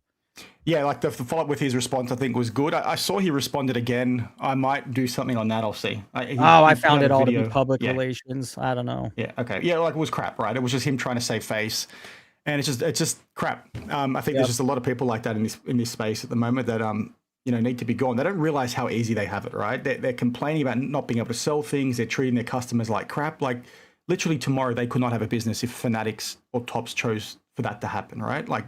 Their gravy train could disappear overnight, and they don't realize how privileged they are. And I think a lot of breakers are going to get caught out really quickly if they don't get their act together. What did you make of was it a big deal to you, the leak by Sports Card Radio? I've not had a chance to look into it in detail yet. Like I said, I've been really busy. Like I'm not surprised that Fanatics has that document, right? That makes sense, right? That's their due what it diligence. shows me, sorry to cut you off. It shows me they don't know what they're doing. Like they're trying to get a grasp on. Yeah. Like they didn't know any of this. They're trying to. At least they have a strategy and an idea now. Hey, we need to organize what the hell's happening here. But it shows they didn't really know before. Or like to an extent, right? Like seeing a document like that coming from the corporate world is not surprising. Like that's what I expect to see. If I'm sending somebody like a partner to a meeting or something along those lines, you're going to have something like that put together. So I'm not sure. I've not read it in detail, right? So maybe I'm just misinformed. But to me, that's BAU to see that from them. Maybe the level of ignorance in there is to another level. But like that's not surprising they've got something like that, to be honest with you. Yeah, I thought it was, I liked seeing it. I think it's good. Like we could all assume and think, but when you have a receipt, when you have details, I'm like, I knew this stuff already, but it's good to have verification. It's easier to educate or show the people when you have visuals and receipts. And we did, I don't know if you caught the beginning 20 minutes ago, we looked at the 4 biggest breakers on there: Filth Bomb, We the Hobby, Backyard Breaks, and Blez. And they've all hit these huge cards on release day. Like, yeah, there is it's not that coincidental. No. And I saw something like the revenue these guys were generating. It's honestly a lot bigger than what I thought. And I think it will go to something that I spoke about maybe a month or so ago, maybe 2 months ago when I popped on here last time about, Fanatics maybe looking to get exclusive arrangements with a lot of these breakers, because that's so much more revenue they're missing out on. They're leaving all that money on the table to be collected by Whatnot and non-breaking platforms. Like they're insane if they're not trying to make these guys exclusive. I think that's the next big thing for them. Oh, I think you're absolutely right. And KK, I guess my point, you create a PowerPoint like that to brief your senior executives about a client before you meet with. It just seems like that should have been, maybe they were doing that in 2022 when they bought it, or 2023 or before they bought it. But it seems like they're trying to get a grasp on it now. You're right. I could be wrong there, but to me, I take it as they're trying to, yes, they're trying to make this a simple 1 page. We could have an organization of it, and they didn't know before. Maybe I'm just wrong. Maybe that's a yearly thing they do to track people. Yeah, it might be. Like I saw a comment there from, I think, was it Orlando, about Backyard Breaks 270 million. Did it break down how much of that was repacks and things like that? Oh, I don't think it went that into detail. No, because that's the number I'd want to see. Like that's the juicy stuff. Because that would tell you how sensitive the platform actually is and the industry actually is, to be honest. It shows a lot more of what Fanatics values. It has notes if they were at trade night. It has notes if they had a certain athlete at their trade night. It has notes if they attended Fanatics Fest. It has notes on how, what their shop is like or what this is. So it shows kind of what the insight is. We could see what Fanatics is valuing. Yeah, what they should be valuing at the top of that list is how many scandals these breakers have been associated with. Because they need to start caring about their brand a little bit more as well. And you can't have crap like this going on. Don't you think they have to know? They do, but I don't know if they care enough right now. But I think they're going to have to. So, for instance, here's Blaze, number 1 breaker spend year to date, consistency in top 3 top spenders in the Breaker Direct program, one of the best hobby marketers in our program. Ouch. Over 100,000 followers on Whatnot and made on. Here's one thing where it shows me they don't know. People follow on a break to get in a Givey, or maybe they play a couple times. Exactly, yeah. They don't really have that many followers. They don't really have that many subscribers. If you look at the subscriber count on some of these breaker YouTubes to the views, it's pennies. So it just shows their even some of their metrics. Sure, they have over 100, but it doesn't mean they have that big a reach at all. Yeah, no, especially when they've tied them to giveaways and stuff like that, because it's often, subscribe to my channel, follow me on Instagram, and then you can enter this giveaway. So it's just a lot of dead subscribers on there. Like, if that's the sort of surface level, or that's not the surface, if that's like where their hyper focus is going, they're definitely misguided. You need to look at retention, you need to look at engagement. Look at this one. We the Hobby employs their first note, employs 7 full-time women breakers. So that shows that that's important to them. That's their very first note. The most in the Topps Direct network. We directed Mark Wahlberg and Complex Shopping to We the Hobby during Fanatics Fest. And they told him exactly which card to pick, just like they did with Livy Dunn. Yeah, I was going to say they did with Livy Dunn as well. Yeah. Just like Alex Rodriguez. What condition? It's just it's crazy. Yeah. This was a great leak. I loved it. I enjoyed this. I was happy about this. You'll be curious to see what pops off next, to be honest. I've still got that video series that I mentioned last time about like unsolved sports card scams. So that's going to kick off in the next fortnight. It got pushed back a little bit because can you give us a tease on one? The first one will be on the what I'm calling the Beckett Bandit. And this is an individual that's created a number or several patch shop cards with Beckett over the years, Panini cards. Okay, one of which is a Patrick Mahomes RPA. Which is expensive. Yes, yep. These like the really expensive one? So I think some of the cards have sold for like 50, 60 grand. I've talked about this on the channel before, but it's going to be the first one I do for this series because I want to put all the facts in one video. But it's basically one individual. That's Patch Shop's Saquon Barkley cards, Lamar Jackson, Patrick Mahomes, 1/1 RPA, a few others as well. And he's changed the relics from like 1/1 Logo Man cards, or whatever the Logo Man is in the NFL, I forgot what it's called, into like Nike logos and things like that. So he's been really lazy. I don't understand why he's gone ahead and done it, and with 1/1s and stuff like that. I'm explaining it really poorly right now, but fundamentally you've got a guy that sounds interesting to me and not talked about. He's patched up probably 15, 20 cards. And Beckett, the thing here, right, I've communicated with Beckett on this maybe 2 years ago, and they basically told me, what do you want us to do about it? Because one of these 1/1s, both the 1/1s are in their slab. They know who the person was that submitted them, and they're not doing anything about it. So I explained it really poorly then. You'll see it properly in the video. It's going to be all laid out with clear insights and evidence, things like that, and just raise the question for us to hopefully get a resolution, because some of these collectors have reached out to me over the years about their 1/1 being compromised, because they're like, do I own the real one? Do I own the fake one? Is my one patch swapped? Is it completely fake? And there's these people that spent like $20,000 on a card. It's crazy. Let me ask you, because the one that jogs my memory that everyone's curious. You're not going to find solid answers. You might, but wasn't it Panini that got robbed, but only like their hard drives got taken or something? Yeah, that was the smash and grab right at their HQ. I mean, that's one I'm very curious to hear about. I just don't know how much you'll find on it, but that's something there is some so whatever happened there is juicy. Yeah, it was very targeted, right? They broke into like the hard drives, they broke into the server, they knew exactly where to look for certain things. Very much like an inside job, but that's essentially gone quiet. In terms of follow-up story as well, it's going to be card porn again. I'm going to comment on that. Obviously, that's popped off with the whole lawsuit allegations in the last couple of days, but he's obviously based in Australia. So I know from going to card shows and things like that, one of the guys he ripped off. So I'm going to try and get some quotes from him for that. He's the one, if you recall, that was robbed at the McDonald's. Or they did the fake BBC box swap at the McDonald's. I don't know if you remember that story. But yeah, he got ripped off big time, and he's still waiting to get answers from the police in the US and hasn't heard anything, unfortunately. Dan, I'm going to throw on Charles. You want to stay on with us? Yeah, sure. Yeah. Cool. All right. I got to rip you, Charles. The buyer reviews. He admits it. All right, Charles, how we doing? All right. First of all, I bought views on one video. My first video Oh, you has got 18,000 3,700 views all by yourself. Yes. A $5,000 view. Hey, congrats. If that's the, I'm just saying. well, The hey, first you're always video, going though, to is- make you spend. I don't believe it. I don't believe you because I don't believe you. But Fair enough. But the I will first video, always yeah, it's speculate. 18,000 views. You can't argue that. I'm not going to sit here and try to say my first ever video got 18,000 views. But Well, keep the rest doing of them's better pretty than me, who busts my ass in Neo, who's been a long time. If it's true, I mean, I'm not kudos to saying you. anything other than I'm just trying to be, I do what I'm doing. I'm doing I everything. like your content. I think it's well produced. I think you're talking the right stuff. I just think I know from experience, it's really hard to get 5,000 subscribers on a new video, on a new channel. If you did, hell yes. What'd you call in for, Charles? Maybe to Well, defend yourself. What I wanted to talk to Dan about was another thing about the whole expose with the whole Fanatics thing was the allocation that Dan or David Adams is getting, and basically saying that if they play ball, they get preferential allocation.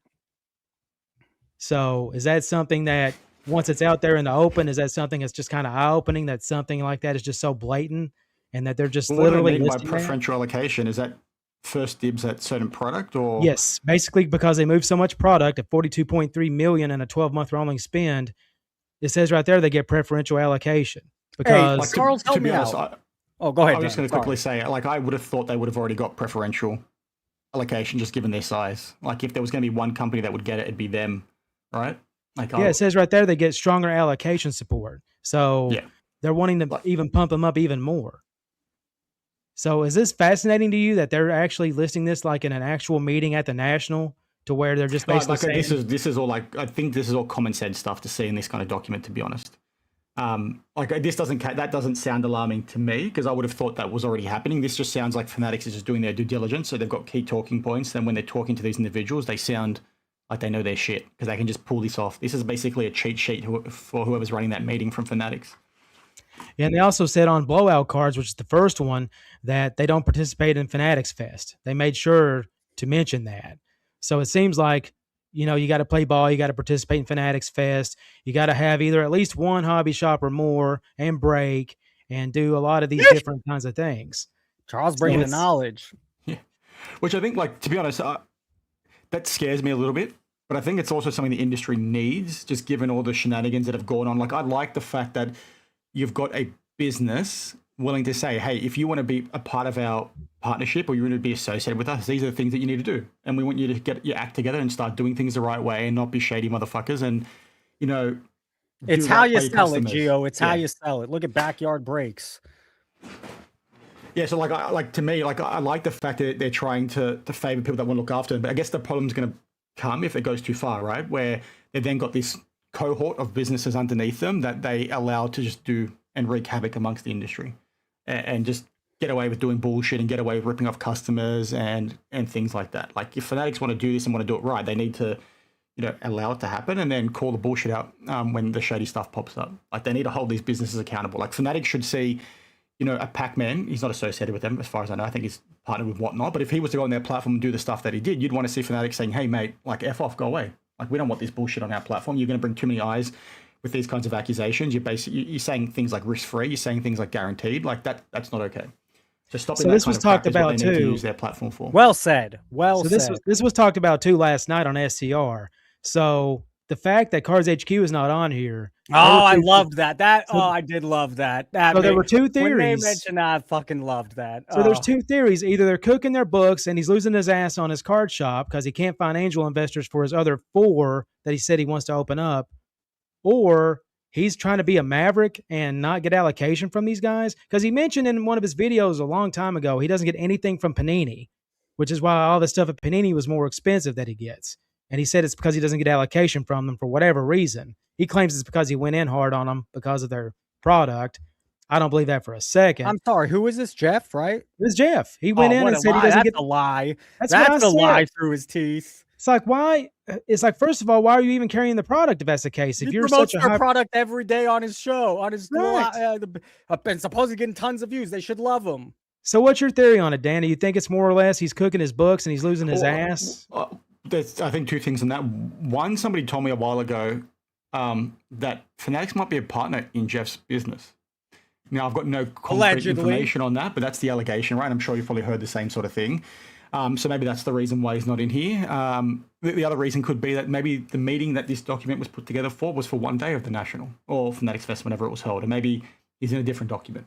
Like I don't think him being not in here is. They showed the meetings. They showed all the meetings they had for 3 or 4 days. The whole thing. Right, okay. Jeff's name was. Yeah, like I said, I've not looked at this in But detail. you are right? right. It doesn't mean they've never met. You are 100% right there. Yeah, and I I'm think, just like, Neo's- intrigued that he's not Neo's even. got a He good wasn't point invited there. to any parties or anything like that. He's not even on their list of I like loved when they said, dinner "Oh God, I fucking and that kind loved of stuff." And I'm like, Mama No Breaks was Jeff. on there. All the major leaguers were on there, but Jeff Wilson can't get a seat at the table. You'd think Sports Cards HQ would be on there. How big he says it is. Well, go That's to what I'm Neo's comment at 129. Sorry to force you to do that, but he's saying the timing of this document is why Cards HQ wasn't on there. I think I read that comment somewhere else as well on Twitter. Like this may have been put together before his business went live, but didn't he? I'll trust Neo on that, but that's what Neo said. Cards Yeah, HQ, I think, has been breaking for a while. I don't know how long they've been doing it on Whatnot, Seems like but they've over been a breaking year. for a minute. Okay, I And want to it- ask. I want to ask an ignorant question. Okay, so this chart here, this circle, the pie graph, it's semi-vague. A rolling spend 42 million. Does that mean? Just want to clarify. Does that mean Dave and Adams are spending 42 million in the year with Fanatics? Is that what we're saying here? What does this mean? That's how I'd read it. To be Yeah, honest. that's how I read Ask it Joe. too. Joe's probably had a similar conversation with Fanatics. He's probably got the inside answers. And then this dark colors looks like other. So it's not even sports cards they've spent all this money. It's promotion or advertising or something they label as other, because there's baseball, basketball, football, soccer. So other takes up the biggest chunk of all these. That's Pokemon, what is One Tut, other? or whatever. Oh, TCG's not on here. All right. But if it's with Fanatics, right, TCG wouldn't be with spend with them. Oh, fair. Good point. Yeah, that's why we get Dan. Good point. Is that why it So says yeah, I'm other, you curious think? about this other. What else do they have? Could it be like wouldn't it be merchandise, right? David Adams don't sell that, do they? Like apparel. I don't know. Neil says the document's legit. Anyone in the chat? What's other? I don't know. I don't. The document Neil says very legit. Dan thinks very legit. Could Sports it be Radio like thinks it's legit. it could be the memorabilia packs and boxes they sell, like the helmets and jerseys that are signed. Like the It just could be Fanatics. miscellaneous. It could be TCG too. It could be any number of things other than. the But he actual is right. sports But stuff. you're right. It could be. Don't they have V Friends? They have these other. Not that that's that big, but they do have other SKUs that are not that. It's crazy if it's a different SKU that were all those other charts are so small. Those little pie, but that one's so big. So it doesn't add up to me. It's V Friend because they don't have Pokemon, and they don't have One Piece, and they don't have Yu-Gi-Oh. So or they don't have the new Star Wars game. So I don't know what other is. I'm very Yeah, curious. so Gio said in the comments, it's the Fanatics authentic stuff, the autographs, memorabilia. Like memorabilia. Yeah, like but the boxes they sell, They're huge. you've seen those, right? They're But still don't you think that expensive. chunk's too big? Not when you see how big the memorabilia market is and all that. Like the jerseys they sell and the bats that you get with the random players, the hats that are signed, like that stuff's super expensive. But And just they probably bigger than okay. And they'd be selling that stuff a bigger market, right? Because you'd be It's selling that just to sports fans, not just sports collectors. Like, look at how Like big card collectors. Glez's is. Blez is not selling bats. He's selling cars. Yeah. This is weird. I don't know what other is. I bet those are repacks. I bet most of those are repacks and other things. I bet that's under the other Could be, category. yeah. Hey A lot of these guys have a lot of repack companies. Blez is one of the biggest ones. They have a digital one too, just like Arena Club. But So we're they're moving a saying lot this of stuff number like is that. how much they spend with Fanatics. Is that or how much they take in? I read it as it's how much they spend with Fanatics. I'm guessing the color is what they spend with Fanatics. That's my guess. When I'm looking at this on screen, baseball, racing, soccer, and other all look the same color to me. So Yeah, that's also true. That's fair. I still find baseball wouldn't be this big and racing wouldn't. It just doesn't make sense that any of the others would be that big compared to the rest. So I just take it as it has to be other. But I don't know. I have nothing more to really say there. Guys, you have any more interesting? Charles, I know you always got a lot to say, or else I got some more up here. But or Dan, anything more? No, that was it. Dan, thank you for calling in. Congrats on the great weekend. I like that you brightened it up, even though you said you did that a while. I still feel like you look different even on the live. So I think that's. I've lost a bit of weight. So maybe that's what. Hey now, all right. Hey now. Did you have a good vacation? Catch some fish? Yeah, I did. It was good. It was actually a bit slow, but it was fun. Did some fishing when I came back home. Caught a few PBs, which was nice. But yeah. Charles, what can you get us riled up on? Where do you want to go, Charles? I mean, where do you want to start? Mary Gamble is accusing Yoda I read that story on Sports Card Radio. It was not for that story wasn't for me. You know, it just felt. I'm glad they did it, but it wasn't for me. That story. Yeah, I'm like, that sounds like soap opera stuff as opposed to hobby stuff. Basically, like, bro, stay away from my woman, man. How could you do something like that? And it's like, Justin Gamble's a mess. That's all. I can't say anything for me. I don't. Maybe she is too, but Justin Gamble looks like a mess. And Dan the Card Man, please send some of this weather our way. For the love of goodness, I want 80s and sunny sometime soon. You guys are still snowed in, right? It's sleeting right now in Kentucky. All right, we're talking about weather. Dan, I can't say thank you enough. Charles, I'll talk to you later. All right, let's get. Hey, thank you guys for calling in. That was a really good conversation too. I have more, so don't go anywhere. What do we got? Speaking of Mary Gamble, it's like a run because over the past few weeks we've seen Mama Breaks at Burbank. There's some, it's all. This isn't coincidence. There's all talk. This is a planned thing. Mama and what's this girl, Mary Gamble, then just show up coincidentally on the same week. We're here at Burbank Sports Cards. We are here to try to make a trade with all of my bricks. So, all of my bricks. You're so gangster. Cards. Do these people know what a brick is? Those aren't bricks, bro. Try to trade out of some of the cards that had been sitting in my showcase for forever. Try to trade into something cool and something liquid. So let's go in. Shuffled through the showcases. All right, holy shit. I said my piece. He's known for it. I knew it would happen. The guy can talk. He can talk. Let's put him on. Let's put him on. Remove. Hold on. Give me 1 sec. You're going to hear it. I believe in Joe Hendry. There, Mr. Geo.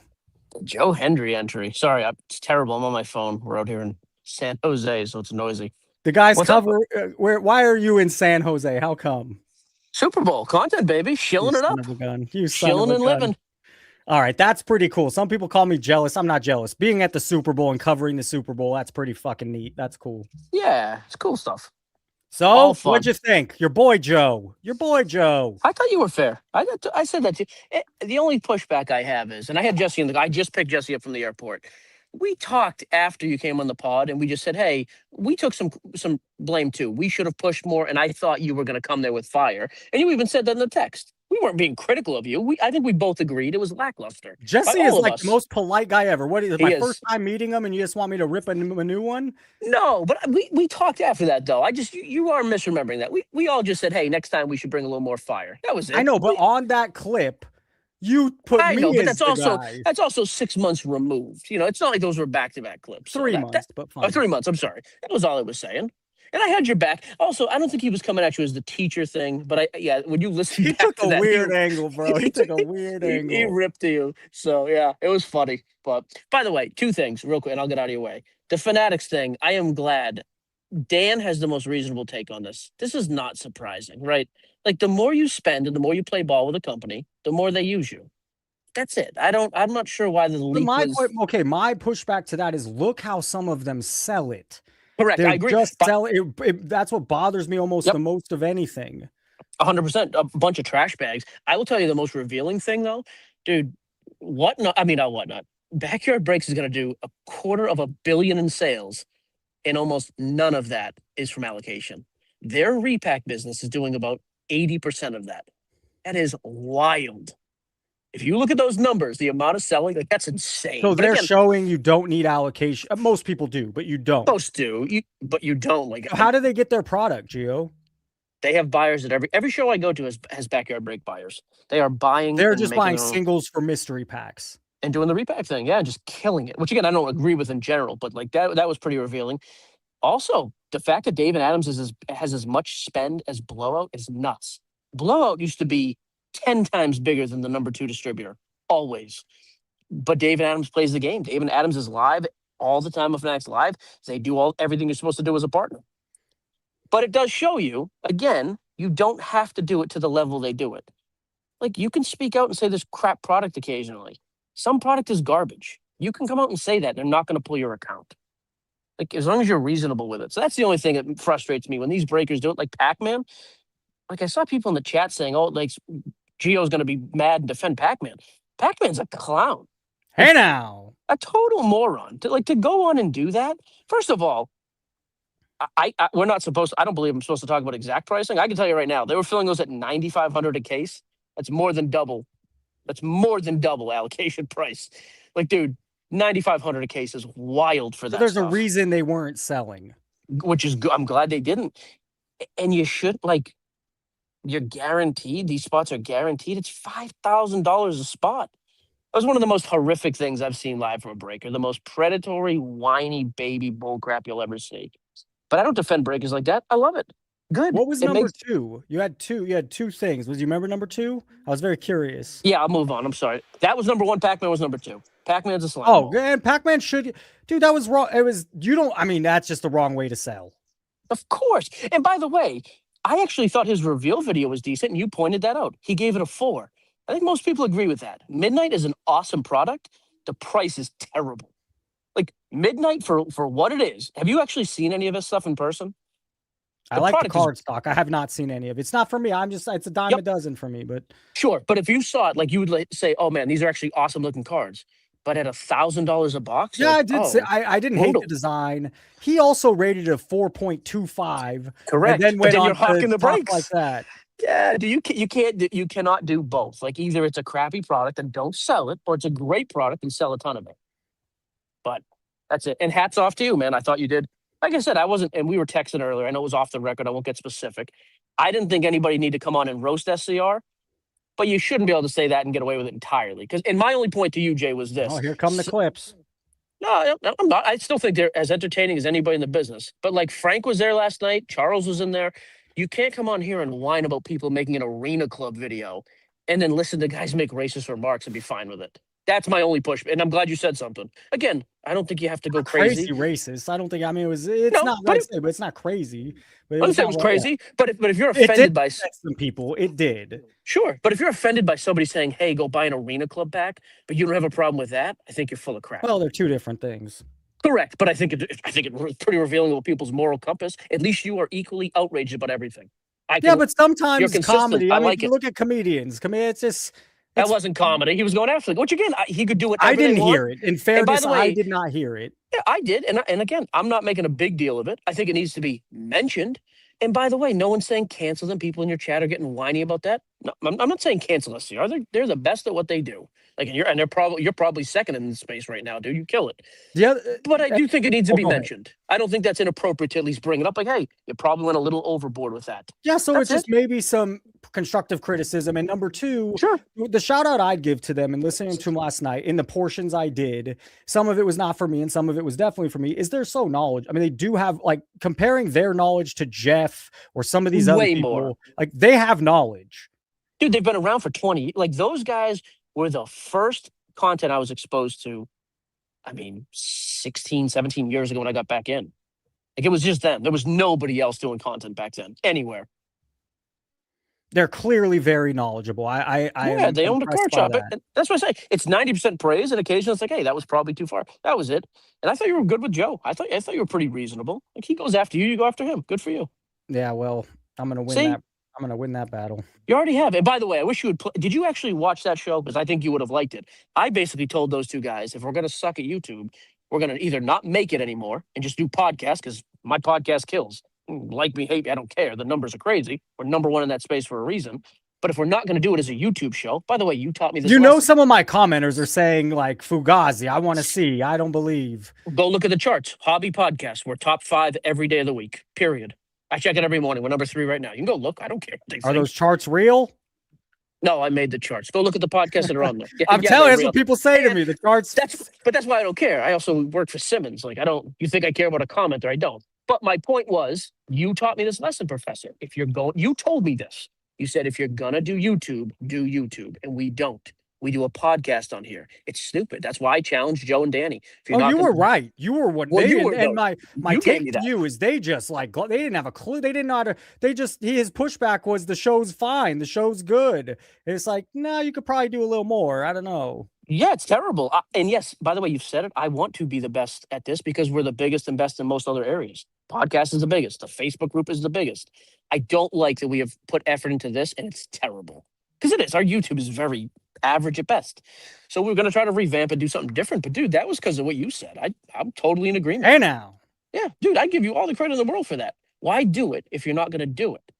Like, there's a reason me and Jesse don't do YouTube. We release it on YouTube. It's just a podcast released on YouTube. It's not a YouTube show. If we're going to do YouTube, we're going to try to do it more like you do, more like SCR Well, that does. show also makes sense to throw up on YouTube too. Why not? Of course. And the reason that gets 2,000 to 3,000 views, those are small, but for us, it's good. There is some because- production value in those. Yeah, we have a producer. Yeah, we have a production staff for sure. But you made the point too. Alex is the best YouTuber on our team. By No far. doubt. But now he's doing all this stuff that may everything. Oh, they're doing something cool with the Spurs. They're doing this, and it's like that's not the Alex I knew. Sure. Yeah. So I'll pull the curtain back, right? So you can be on the trajectory to be a good YouTube channel, which he is, by the way. And Alex still does good YouTube channel. But you Clever can also Cuban, by the way. That's Clever who Cu- Alex is. Yep. Because we agree when he does card content. I think you agree too. He's kind of nerdy. I love it. I like him for doing that. Oh, he was gaining momentum, and Correct. I think that's probably why you went for him. He was gaining some momentum. Yeah. So this is what you have to ask yourself. Do you want to just keep gaining momentum and do your own thing and be solo? Like you do your thing solo. You do it better than I do. Good for you. His thing though was, hey, I can keep doing that on the side and also mix in some industry or some corporate to it. And he makes a lot of money. He just renegotiated his contract with us January 1st. But he was you like- do and- sacrifice some viewers or cred when you Yep. do that because it makes me not want to. Yeah, there it went. So here's my pushback. Would you rather make a lot of money and still be reasonable with your takes and have maybe less cred, or not make the money and have all the cred in the world?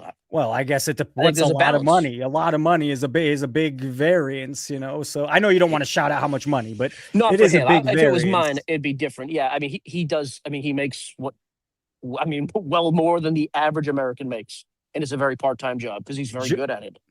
All right. He's killing it. I mean, but you see it, dude. That's why we started working with him. He's the best we got right now. But it's And that's not. our- He's killing it. The money comes from doing those special content. Yeah. It doesn't come from his 5,000 views. Oh, correct. It comes from, but it also comes from the fact that hobby companies like him. When we add him to our sales sheet, like, hey, you can Oh, add, he looks 'cause that's like how a we- dork. Well, and he just has a totally So different. do I, crowd. by the way. So fair. How dare you? How dare you? You do not. But that's right. Like if I say, hey, you can go advertise. Like when we signed Professor, trust me, Professor's been trying to get a contract. We're fighting. Get out. Get out. But if you were on the squad, it'd be like, hey, we want to work with this guy. Like that's, like, hey, who do you want to advertise with? You're going to pay 10 grand a month. Where do you want to see your clicks and views? A lot of people find it appealing to have it with Alex because he has a great following and he has a good take. So Gio, I have one last question for you. And Anything. I'm not going to judge, and I'm going to be a little jealous. Are you going to the Super Bowl? You're going to laugh at me. You're going to laugh, dude. I was, by the way, before I answer that, literally the nicest thing you've ever said. He said, I hate a lot of his stuff. He ranted about me for a minute. And he said, but I actually think he's a good father. Dude. Hey, I believe that. I believe. I'm sure you are. Man. I I'm sure was like, you are. that made my freaking night. I'm going to cry like Joe. The Super Bowl, we were offered tickets and my wife and kid are flying home early anyways. And I was like, I'm not going to do, I hate being away. I was like, I'm not doing an extra couple days out here without him. So I'm flying home. I'm For taking the the red Super eyes. Bowl. Wow. And I also, And here's the other aren't you a thing. Patriots fan? I'd assume. Yeah, here's Wow. the other thing. I don't want to be in a corporate booth. Super nice seats, I'm assuming. I can't be around corporate people. Blasphemous hates you. Blasphemous really hates I know you. he does. That's fine. I can't be in a I booth find with it amusing. Blasphemous. By the way, you'll agree with this though, Jay. You're a savage for your Lakers. I'm a savage for my Pats. I don't want to be in a booth with corporate people and them see me losing my mind. That makes I want sense. to. I want Yeah, to scream yeah. at my TV. You and I want to be- love the game. That's right. And I want to be around the kid. I'm a sentimental sucker these days. And Petty's right, dude. I'd rather watch it on TV. So Gio, give us 2 seconds. I believe in Joe Hendry.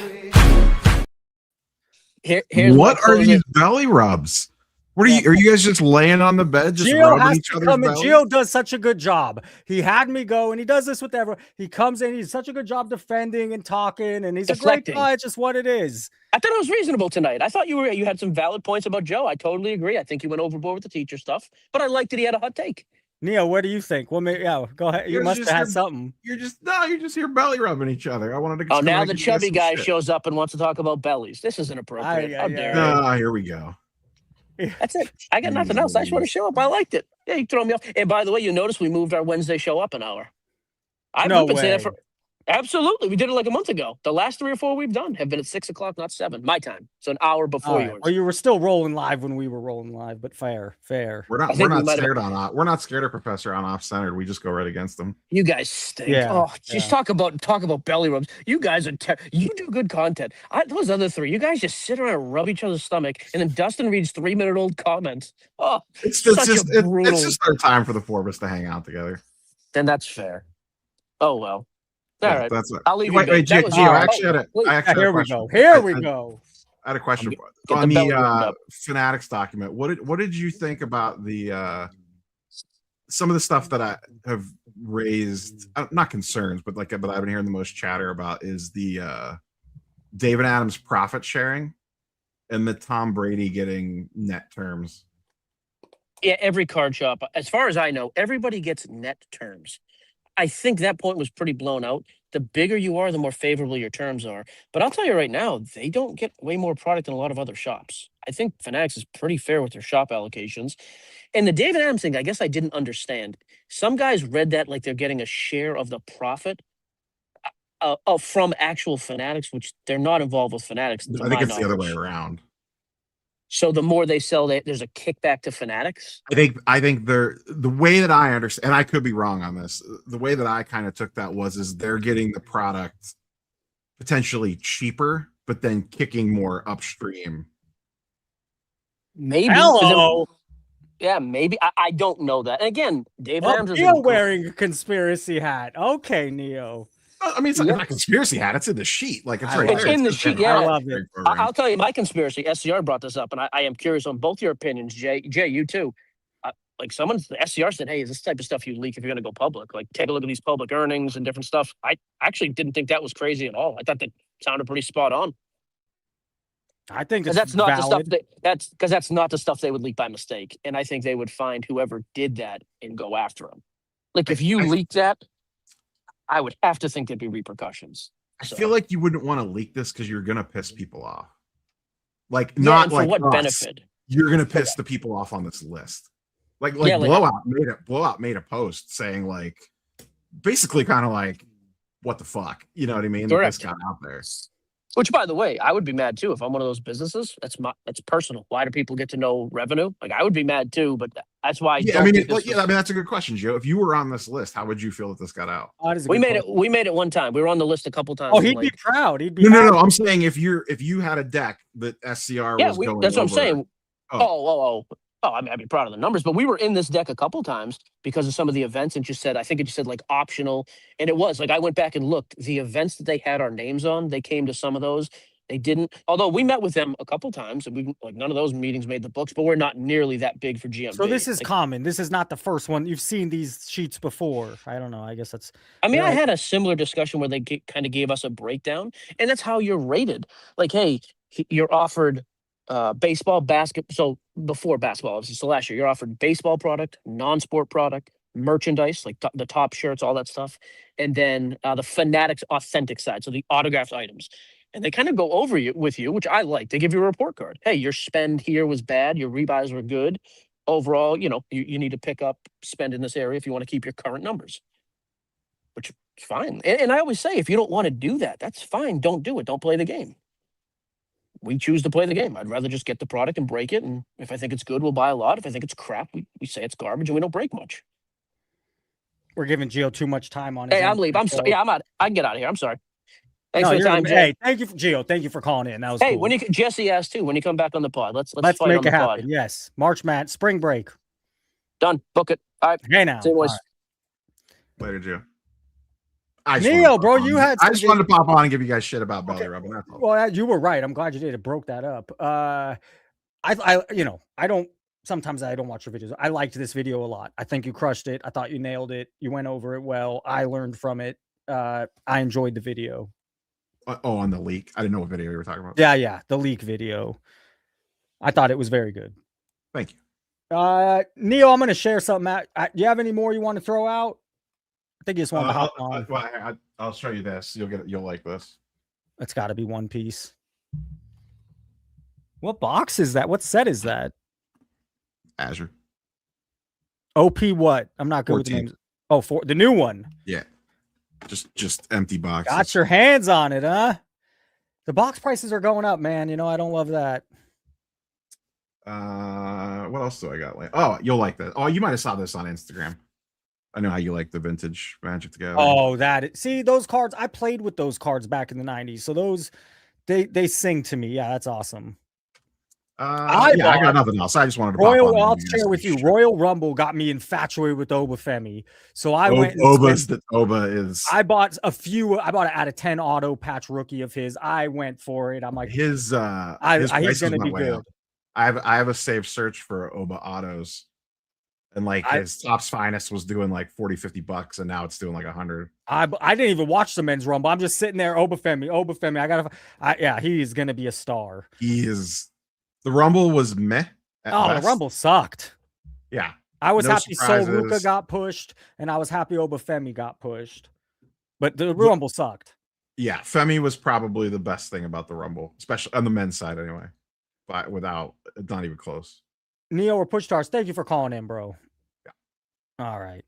And let's Rhonda's gonna come on here in a minute. I want to end with some news. It involves Neo.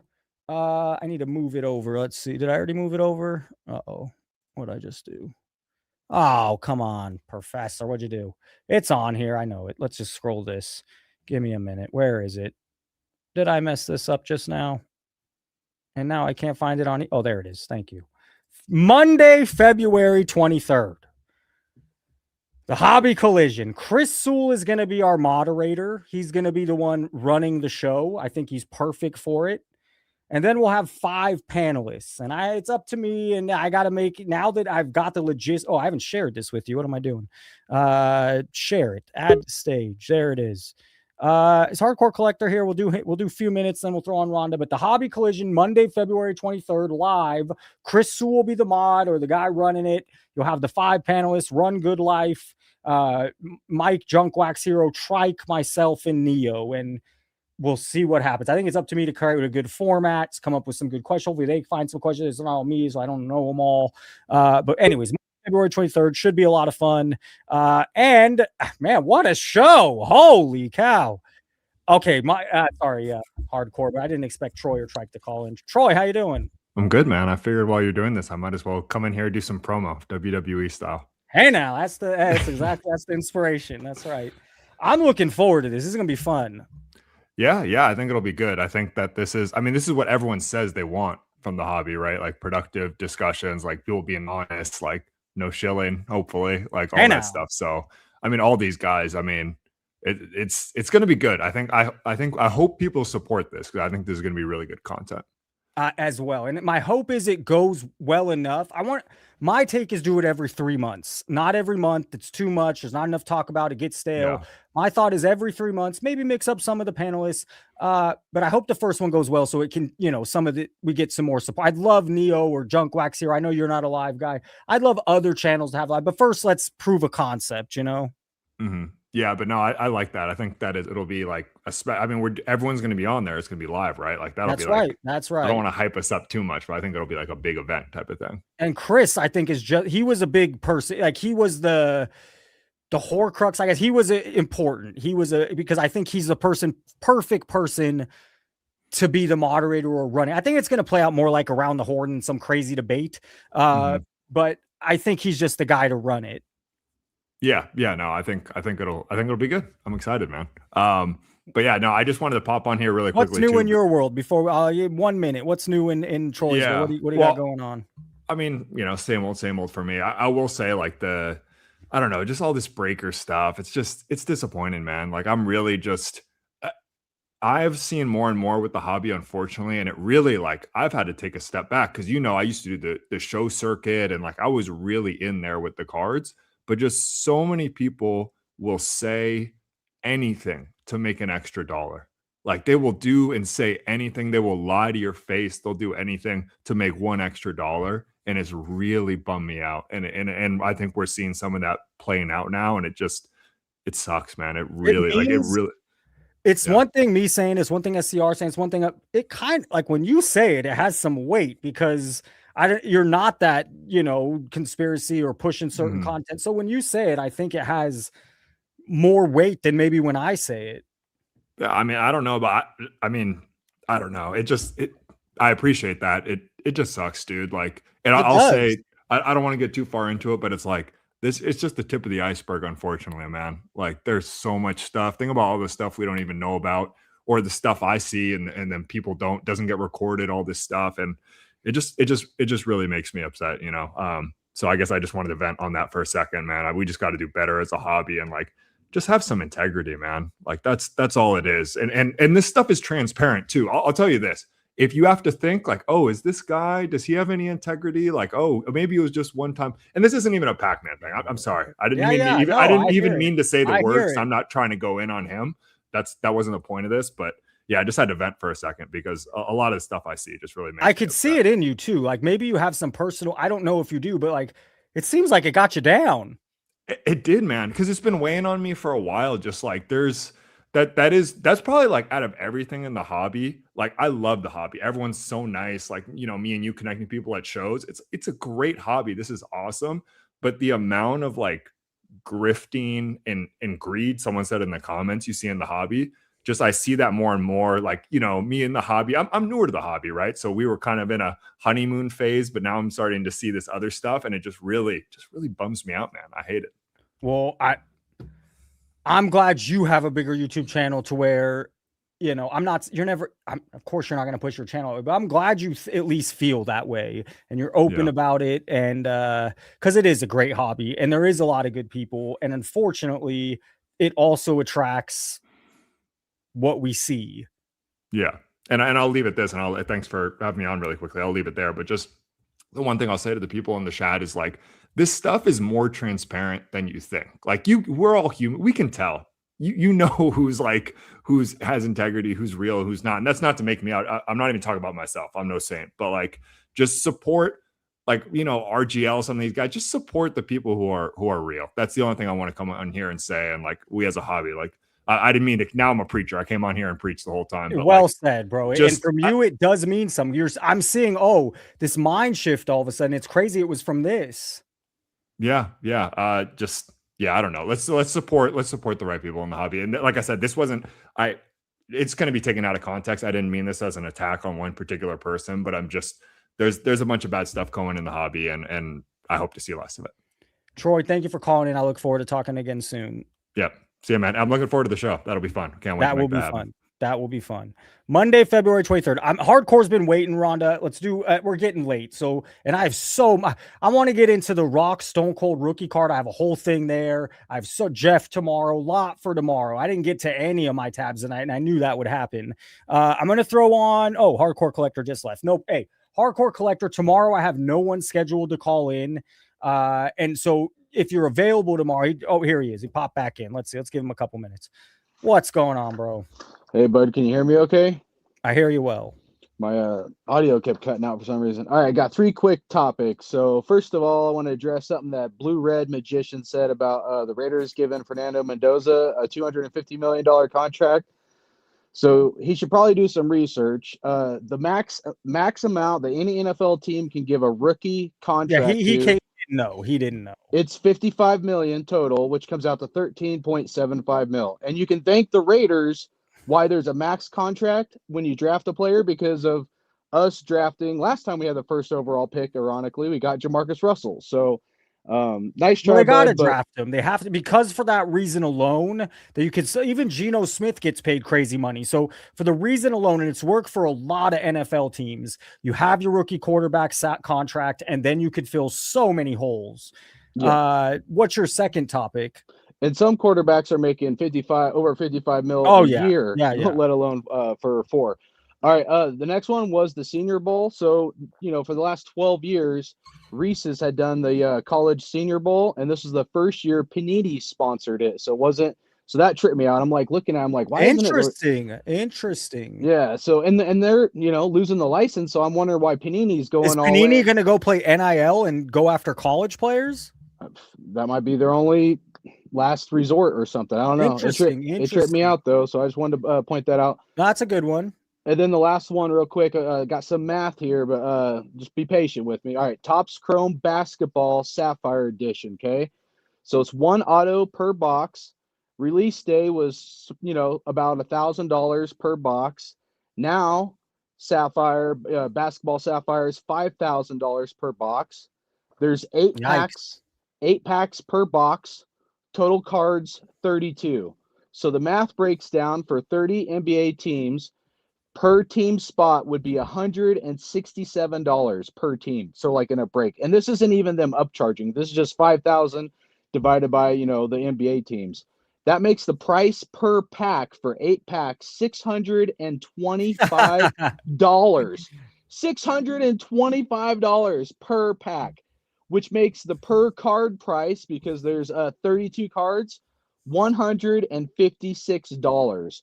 So it's 1 auto, and each card is going to cost you $156 if you pay. So that just blew my Hit the like button for hardcore here. That's some good. Yeah, that's crazy. That is insane, bro. I appreciate that. And last thing I'll just say about Geo, I have a little bit different take on Geo than other people. I believe the hobby needs somebody. No. That motherfucker got too much love coming on. This was the anti-Geo. Geo, yes, he's not as bad as some of them. The guy is still, and sorry, I can't. It was too much belly rubs. This was supposed to be the anti-Geo. And I know you were going to give him some love. Let's just give this slide. He sells on eBay. Oh, he says no. All right, let's throw him back on. Go ahead.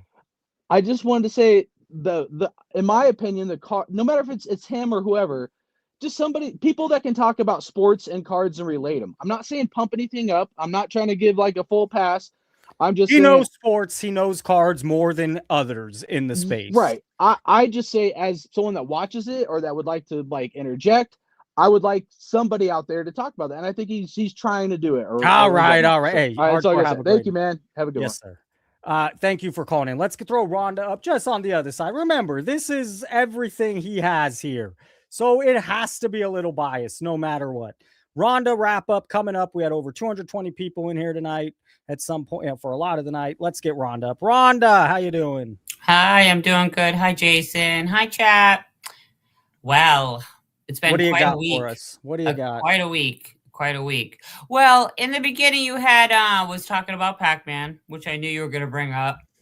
And I did have to say that Neo did make a comment and said that the reason why Pac-Man does have a high following, and I would have to agree with what he said, is him opening packs of product that we can't afford. Yeah, but here's the problem. Why aren't there other channels like Pac-Man that do those numbers? So because we're not doing it. Yeah, but I don't buy some. There's plenty of people doing it. We just don't know. There are people doing it, and it doesn't get those kind of numbers. And Run Good Life does it, and Run Good Life also, breaks, and you see his breaking personality doesn't turn people off, and he doesn't do numbers like that. So Pac-Man does heavy numbers compared to RGL, and you see the two different integrity or personalities or maturity. So, I don't necessarily agree, but fair. I know he's always, it's the slant of the content. I just find there'd be others that, okay, this is a way to get 70,000 views. Let's do it. And it doesn't work. Right. Well, you got to consider the stuff that he's opening is worth over 1,000 a box. A lot of money. Yeah. And so that's what I think captivates the audience. I disagree. It's like, okay. So to me, it's like when people is like watching somebody. Yeah, people play slots. They get a lot of money, a lot of views. People watching slots. It's fascinating. But again, do you know how many channels there are of people doing slot content and making tons of money. He's the only guy doing that type of channel, and I do believe there's other people doing it, and it didn't work the way it works for him. That's there's other. My comp in my head is why aren't there more in every niche in every industry? It's not just one. There's many people running with that copy formula, including playing slots or poker content that does fine. But so if it did so well, we'd see so many other people taking that lane. But some of the product is probably free, so it doesn't cost him a ton of money. I don't know that, but some of the product is probably he's not spending the $1,000 or the $5,000, or maybe other people have to. I don't know. He's had consistent big views for a long time. I just have to say that I've been watching him for a really long time. You watch him right now? And he I don't watch him now because I can't afford that shit. So, but the smaller back in the day when boxes were a heck of a lot cheaper and I could go run to Target or Walmart or any local card shop and get a box for 15, 20, 25 bucks. I was watching YouTubers, watching them open the stuff, see what the product have to offer before I ran and did that. I don't watch Pac-Man and people like that today. Of course, and that's my point. After you watch 5-6 videos or a year's worth, right? You move on. There's people watching that forever. We do because we have common sense here. We have common sense here. I just don't believe there's that many. I surely hope so. Okay, anyways, Rhonda, what else? No, that was great. Right. That was a great thing to pick. Well done. Well done. Let's just say, thank Dave Snyder for calling in. Short, great sweet, call. And just for the record, everybody, when he leaves, that's his exit line. That's how he leaves. He's gonna say, "I'm out," and I need him on more often. He comes in. He's gonna say his hot take, and that's how he leaves. So that's good. I was glad Dan came on tonight. The flow between him and Charles was pretty interesting, and you know what? That just goes to show you that on here we agree to disagree. And that's, I want to give allowable here. I was harsh on Charles for buying views, which I should be, but Charles has become educated. He's obviously passionate, and he puts some production value, and he's talking about things that should be talked about. Does it mean they obviously spike up? No, it's a long, slow growth. But so I'm not trying to hate on Charles, but yeah, I mean, I there's some quality. You're talking about the right thing. You're producing some quality stuff, but everyone knows that the views are. Well, Charles was definitely not the only one picked on tonight. That's for sure. Hey, now who else? Who else was picked on? Whoa! The chat was so on fire. I couldn't even keep up track. But let's give a huge shout out to somebody super special. We all know who he is. And that would be Orlando. Hey now. Because, which was shocking to me, he just reached 4,000 subscribers after 4 years. Like, you would think he would reach 4,000 subscribers in 4 months with the content that he puts out. It's just not YouTube flashy, but he sticks to his lane. He has passion. He's just so likable. Like the guy next door, though. Who wouldn't want to watch his stuff? It's relaxing. It's entertaining. It's interesting. He shows cards. He talks about the hobby. He mix in with us. He's a well-rounded, and he's all over the hobby, and I seen you in SCR's live last night. I popped in and out. I watched the whole entire thing. I didn't stay up for the whole thing. I listened to the rest of it to and from work today. When they get deep about the industry, when they actually focus on, they really have some solid knowledge that more people need to hear. You know what is it? I find them so amazing that they get stuff that's so inside that. No, that's how it goes. Yeah. I get it. I understand. It blows my mind, and that's why I've always watched them, because they when they come on, they got something. They got some fire. Rhonda, anything else you want to throw out there? Let me see. We're doing 2 hours, 12 minutes. Before I let you go, first of all, before we let everybody go tonight, let's just thank Dan from Vintage Baseball PC, who interviewed you on For Collectors Sunday, February 1st.